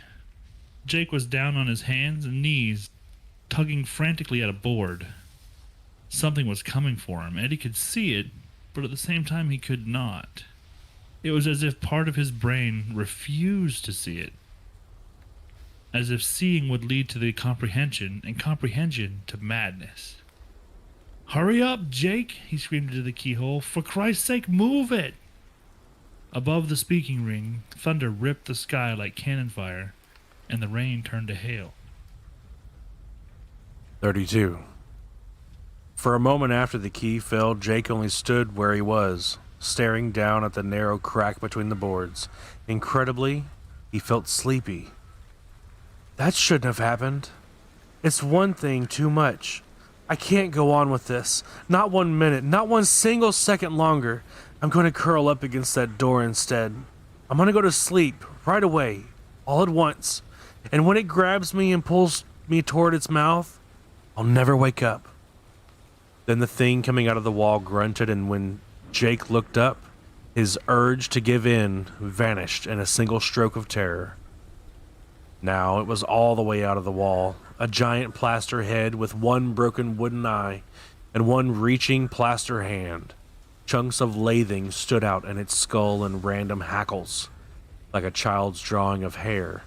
It saw Jake and opened its mouth, revealing jagged wooden teeth. It grunted again. Plaster dust drifted out of its yawning mouth like cigar smoke. Jake fell to his knees and peered into the crack. The key was a small, brave shimmer of silvery light down there in the dark, but the crack was far too narrow to admit his fingers. He seized one of the boards and yanked with all his might. The nails which held it groaned, but held. There was a jangling crash. He looked down the hallway and saw the hand, which was bigger than his whole body, seize the fallen chandelier and throw it aside. The rusty chain which had once held it suspended rose like a bullwhip, and then came down with a heavy crump. A dead lamp on a rusty chain rattled above Jake. Dirty glass chattering against ancient brass. The doorkeeper's head, attached only to its single hunched shoulder and reaching arm, slid forward above the door. Behind it, the remains of the wall collapsed in a cloud of dust. A moment later, the fragments humped up and became a creature's twisted, bony back. The doorkeeper saw Jake looking and seemed to grin. As it did, splinters of wood poked out of its wrinkling cheeks. It dragged itself forward through the dust-hazed ballroom, mouth opening and closing. Its great hand groped amid the ruins, feeling for purchase, and ripped one of the French doors at the end of the hall from its track. Jake screamed breathlessly and began to wrench at the board again. It wouldn't come, but the gunslinger's voice did. "The other one, Jake. Try the other one." He let go of the board that he had been yanking at and grabbed the one on the other side of the crack. As he did, another voice spoke. He heard this one not in his head, but with his ears, and understood it was coming from the other side of the door he had been looking for ever since the day he hadn't been run over in the street. Hurry up, Jake, for Christ's sake, hurry up! When he yanked this other board, it came free so easily that he almost tumbled over backward. 33. Two women were standing in the doorway of the used appliance shop across the street from the mansion. The older was the proprietor. The younger had been her only customer when the sounds of crashing walls and breaking beams began. Now, without knowing they were doing it, they linked arms about each other's waists and stood that way, trembling like children who hear a noise in the dark. Up the street, a trio of boys on their way to the Dutch Hill Little League field stood gaping at the house, their red ball flyer wagon filled with baseball equipment forgotten behind them. A delivery driver nosed his van into the curb and got out to look. The patrons of Henry's Corner Market and the Dutch Hill Pub came straggling up the street, looking around wildly. Now the ground began to tremble, and a fan of fine cracks started to spread across Reinhold Street. Is it an earthquake? The delivery van driver shouted at the women standing outside the appliance shop, but instead of waiting for an answer, he jumped back behind the wheel of his van and drove away rapidly, swerving to the wrong side of the street to keep away from the ruined house, which was the epicenter of this convulsion. The entire house seemed to be bowing inward. Boards splintered, jumped off its face and rained down into the yard. Dirty gray-black waterfalls of slate shingles poured down from the eaves. There was an ear-splitting bang and a long, zigzagging crack shot down the center of the mansion. The door disappeared into it, and then the whole house began to swallow itself from the outside in. The younger woman suddenly broke the older one's grip. "I'm getting out of here," she said, and began to run up the street without looking back. 34.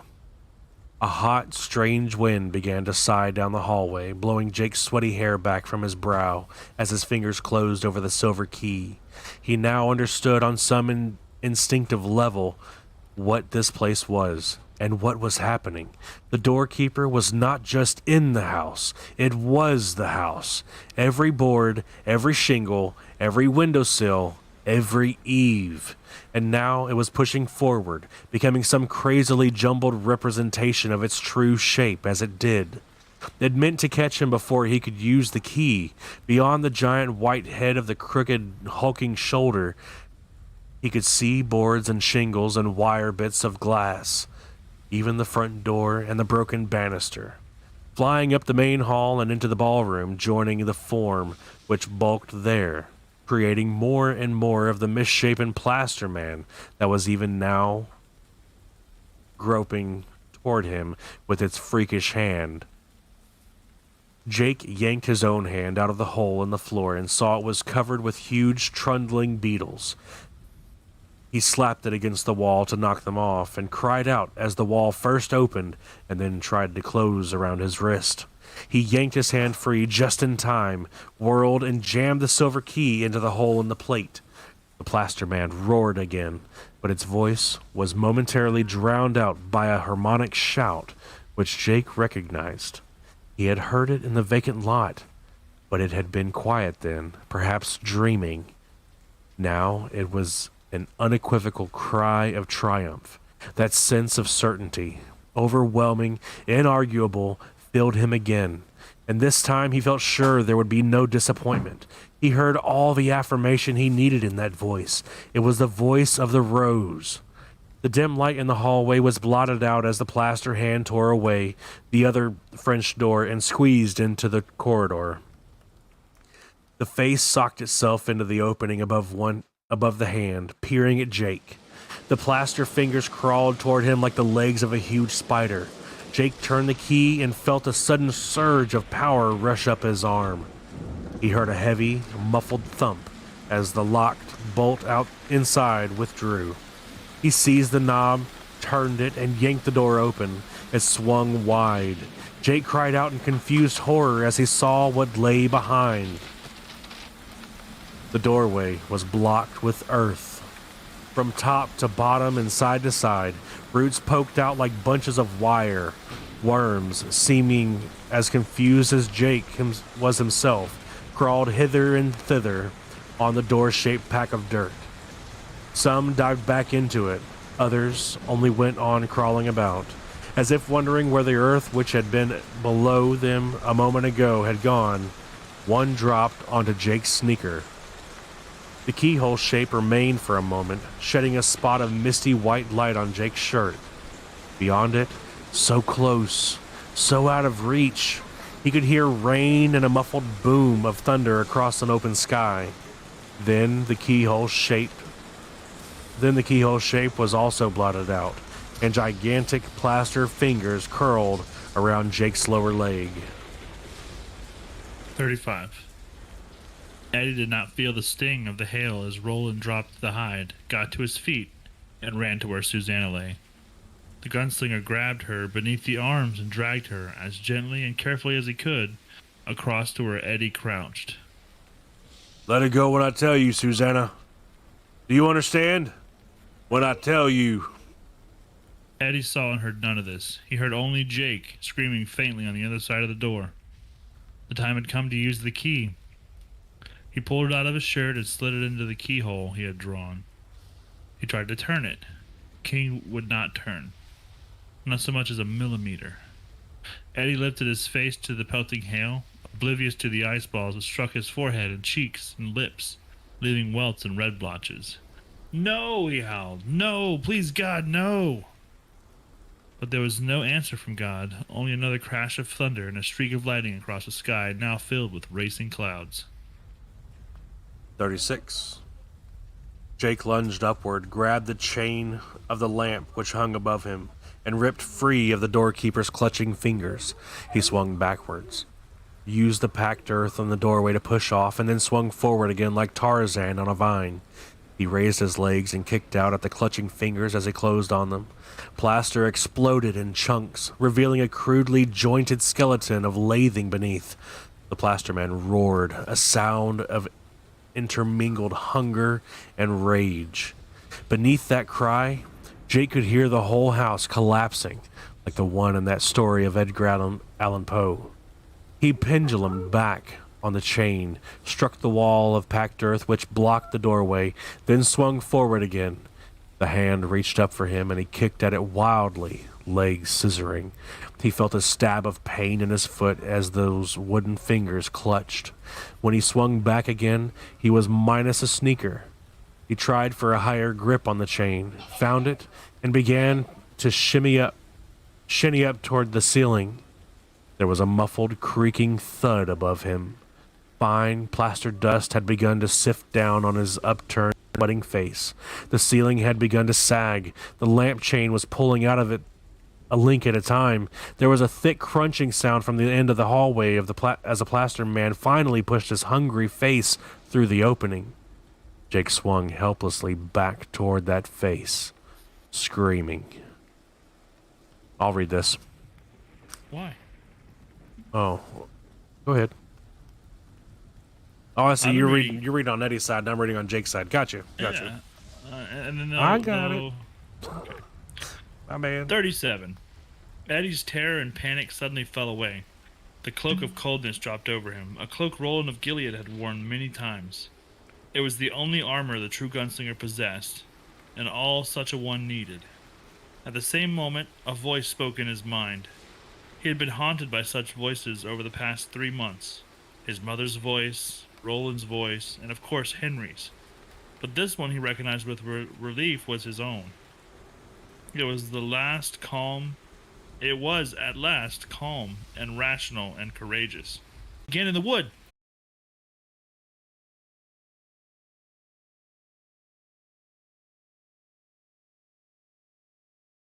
Ooh-wee. Does it work? I believe so.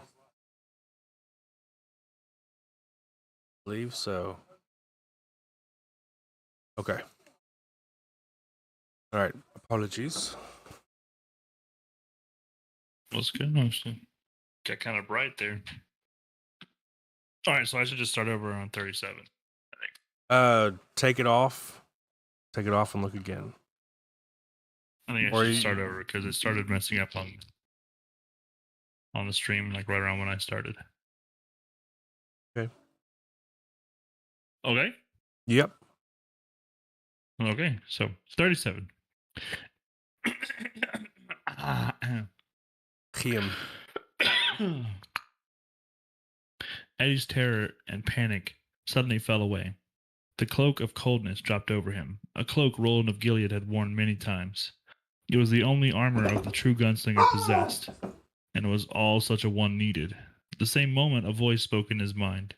He had been haunted by such voices over the last 3 months, his mother's voice, Roland's voice, and of course Henry's. But this one he recognized with relief was his own, and it was at last calm and rational and courageous. You saw the shape of the key of the fire. You saw it again in the wood, and both times you saw it perfectly. Later on, you put on a blindfold of fear over your eyes. Take it off. Take it off and look again.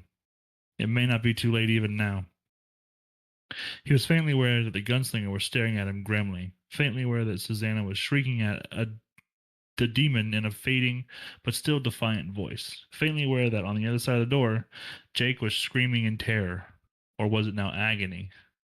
Eddie ignored them all. He pulled the wooden key out of the keyhole he had drawn, out of the door which was now real, and looked at it fixedly, trying to recapture the innocent delight he had sometimes known as a child, the delight of seeing a coherent shape hidden in senselessness. And there it was, the place he'd gone wrong, so clearly visible he couldn't understand how he'd missed it in the first place. I really must have been wearing a blindfold, he thought. It was the S shape at the end of the key, of course. The second curve was a bit too fat, just a tiny bit. Knife, he said, and held out his hand like a surgeon in an operating room. Roland slapped it into his palm without a word.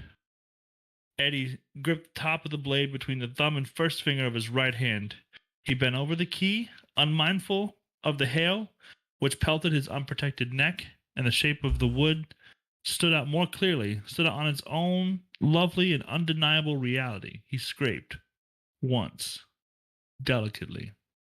A single sliver of ash, so thin it was almost transparent, curled up from the belly of the S shape at the end of the key. And on the other side of the door, Jake Chambers shrieked again. 38. The chain let go with a rattling crash, and Jake fell heavily, landing on his knees. The doorkeeper roared in triumph. The plaster hand seized Jake about his hips and began to drag him down the hall. He stuck his legs out in front of him and planted his feet, but it did no good. He felt splinters and rust-blunted nails digging into his skin as the hand tightened its grip and continued to drag him forward. The face appeared to be stuck just inside the entrance to the hallway, like a cork in a bottle. The pressure it had exerted to get in that far had squeezed the rudimentary features into a new shape, that of some monstrous, malformed troll. The mouth yawned open to receive him. Jake groped madly for the key, wanting to use it as some last-ditch talisman, but of course, he had left it in the door. "You son of a bitch!" he screamed, and threw himself backward with all his strength, bowing his back like an Olympic diver, unmindful of the broken boards which dug into him like a belt of nails. He felt his jeans slide down on his hips, and the grip of the hand slipped momentarily. Jake lunged again. The hand clenched brutally, but Jake's jeans slid down to his knees, and his back slammed to the floor. With a pack of cushion to the blow, the hand loosened, perhaps wanting to secure a firmer grip upon its prey. Jake was able to draw his knees up a little, and when the hand tightened again, Jake drove his legs forward. The hand yanked backward at the same time, and what Jake had hoped for happened. His jeans and his remaining sneaker were peeled from his body, leaving him free again, at least for the moment. He saw the hand rotate on his wrist of boards and disintegrating plaster and jam his dungarees into his mouth. Then he was crawling back toward the blocked doorway on his hands and knees, oblivious of the glass fragments from the fallen lamp, wanting only to get his key again. He had almost reached the door when the hand closed over his naked legs and began to pull him back once more. 39. The shape was there now, finally all there. Eddie put the key back into the keyhole and applied pressure. For a moment there was resistance, and then it revolved beneath his hand. He heard the locking mechanism turn, heard the bar pull back, felt the key crack in, too, the moment it had served its purpose. He grasped the dark, polished knob with both hands and pulled. There was a sense of great weight wheeling on an unseen pivot, a feeling that his arm had been gifted with boundless strength, and a clear knowledge that two worlds had suddenly come in contact, and a way had been opened between them. He felt a moment of dizziness and disorientation, and as he looked through the doorway, he realized why. Although he was looking down, vertically, he was seeing horizontally. It was a strange optical illusion created with prisms and mirrors. Then he saw Jake being pulled backward down the glass and plaster littered hallway, elbows dragging, calves pinned together by a giant hand. And then he saw a monstrous mouth which waited for him, fuming some white fog that must have been either smoke or dust. "Roland!" Eddie shouted. "Roland, it's got it!" Then he was knocked aside. Susanna was aware of being hauled up and whirled around. The world was a carousel blur.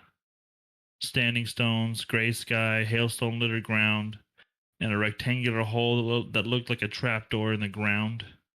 Screams drafted up from it. Within her, the demon raved and struggled, wanting only to escape, but helpless to do so until she allowed it. Now! Now, Roland was shouting. Oh, sorry. Let it go. I'm sorry. Let it go now, Susanna! For your father's sake! Let it go now! And she did. She had, with Detta's help, constructed a trap for it in her mind, something like a net of woven rushes, and now she cut them. She felt the demon fly back from her at once. There was an instant of terrible hollowness, terrible emptiness. These feelings were at once overshadowed by relief and a grim sense of nastiness and defilement. As its invisible weight fell away, she glimpsed it, an inhuman shape like a manta ray with huge curling rings and something that looked like a cruel bailing hook curving out and up from beneath it. She sensed the thing flash above the open hole in the ground, saw Eddie looking up with wide eyes, saw Roland spread his arms wide to catch the demon. The gunslinger staggered back, almost knocked off his feet by unseen weight of the demon. Then he rocked forward again with an armload of nothing. Clutching it, he jumped through the doorway and was gone. 41. Sudden white light flooded the hallway of the mansion. Hailstones struck the walls and bounced up from the broken boards of the floor. Jake heard confused shouts, then saw the gunslinger come through. He seemed to leap through, as if he had come from above. His arms were held far out in front of him, the tips of the fingers locked. Jake felt his feet slide into the doorkeeper's mouth. "Roland!" he shrieked. "Roland, help me!" The gunslinger's hands parted and his arms were immediately thrown wide. He staggered backward. Jake felt serrated teeth touch his skin, ready to tear flesh and grind bone. And then something huge rushed over his head like a gust of wind. A moment later, the teeth were gone. The hand which had pinned his legs together relaxed. He heard an unearthly shriek of pain and purpose begin to issue from the doorkeeper's dusty throat, and then it was muffled, crammed back. Roland grabbed Jake and hauled him to his feet. "You came!" Jake shouted. "You really came!" "I came, yes, by the grace of the gods and the courage of my friends, I came." As the doorkeeper roared again, Jake burst into tears of relief and terror. Now the house sounded like a ship foundering in a heavy sea. Chunks of wood and plaster fell all around them. Roland swept Jake into his arms and ran for the door. The plaster hand, groping wildly, struck one of his booted feet and spun him into the wall, which again tried to bite. Roland pushed forward, turned, and drew his gun. He fired twice into the aimlessly thrashing hand, vaporizing one of the crude plaster fingers. Behind them, the face of the doorkeeper had gone from white to dingy purplish black, as if it were choking on something which had been fleeing so rapidly that it had entered the monster's mouth and jammed in its gullet before it realized what it was doing. Roland turned again and ran through the doorway, although there was now no visible barrier. He was stopped cold for a moment, as if an unseen meshwork had been drawn across the chair. Then he felt Eddie's hands in his hair, and he was yanked not forward, but upward. 42. They emerged into wet air and slackening hail like babies being born. Eddie was the midwife, as the gunslinger told him he must be. He was sprawled forward on his chest and belly, his arms out of sight in the doorway, his hands clutching fistfuls of Roland's hair. "Suze, help me!" She wriggled forward, reached through, and groped a hand under Roland's chin. He came up to her with his head cocked backwards and his lip parted in a snarl of pain and effort. Eddie felt a tearing sensation and one of his hands came free, holding a thick lock of the gunslinger's gray-streaked hair. "He's slipping!" "This motherfucker ain't nowhere!" Susanna gasped and gave a terrific wrench as if she meant to snap Roland's neck. Two small hands shot out of the doorway on the center of the circle and clutched one of the edges. Freed of Jake's weight, Roland got an elbow up, and a moment later he was boosting himself out. As he did it, Eddie grabbed Jake's wrists and hauled him up. Jake rolled back onto his back and lay there panting. Eddie turned to Susanna, took her in his arms, and began to rain kisses on her forehead, cheek, and neck. He was laughing and crying at the same time. She clung to him, breathing hard. But there was a small, satisfied smile on her lips, and one hand slipped over Eddie's wet hair in slow, contented strokes. From below them came a cauldron of black sounds, squeals, grunts, thuds, crashes. Roland crawled away from the hole with his head down, his hair stood up, in a wild wad. Threads of blood trickled down his cheeks. Shut it! He gasped at Eddie. Shut it! For your father's sake! Eddie got the door moving, and those vast, unseen hinges did the rest. The door fell with a gigantic, toneless bang, cutting off all sound from below. As Eddie watched, the lines that had marked the edges faded back into smudged marks in the dirt. The doorknob lost its dimension and was once more only a circle he'd drawn with a stick. Where the keyhole had been, there was only a crude shape with a chunk of wood sticking out of it, like the hilt of a sword from a stone. Susanna went to Jake and pulled him gently to a sitting position. You all right, sugar? He looked at her dazedly. Yes, I think so. Where is he? The gunslinger. There's something I have to ask him. I'm here, Jake. Roland said. He got to his feet. Drunk walked over to Jake and hunkered down beside him. He touched the boy's smooth cheek almost unbelievingly. You won't let me drop this time? No, not this time. Not ever again. But in the deepest, darkness of his heart, he thought of the tower and wondered. 43. The hail changed to a hard driving rain, but Eddie could see gleams of blue sky behind the unraveling clouds in the north. The storm was going to end soon, but in the meantime they were going to get drenched. He found he didn't mind. He could not remember when he felt so calm, so at peace with himself, so utterly drained. This mad adventure wasn't over yet, he suspected. In fact, that it had barely begun. But today, they had won a big one. Suze! He pushed her hair away from her face and looked into her dark eyes. Are you okay? Did it hurt you? Hurt me a little, but I'm okay. I think that bitch Detta Walker is still the undefeated Roadhouse champion, demon or no demon. What's that mean? She grinned impishly. Not much. Not anymore, thank God. How about you, Eddie? All right? Eddie listened for Henry's voice and didn't hear it. He had an idea that Henry's voice might be gone for good.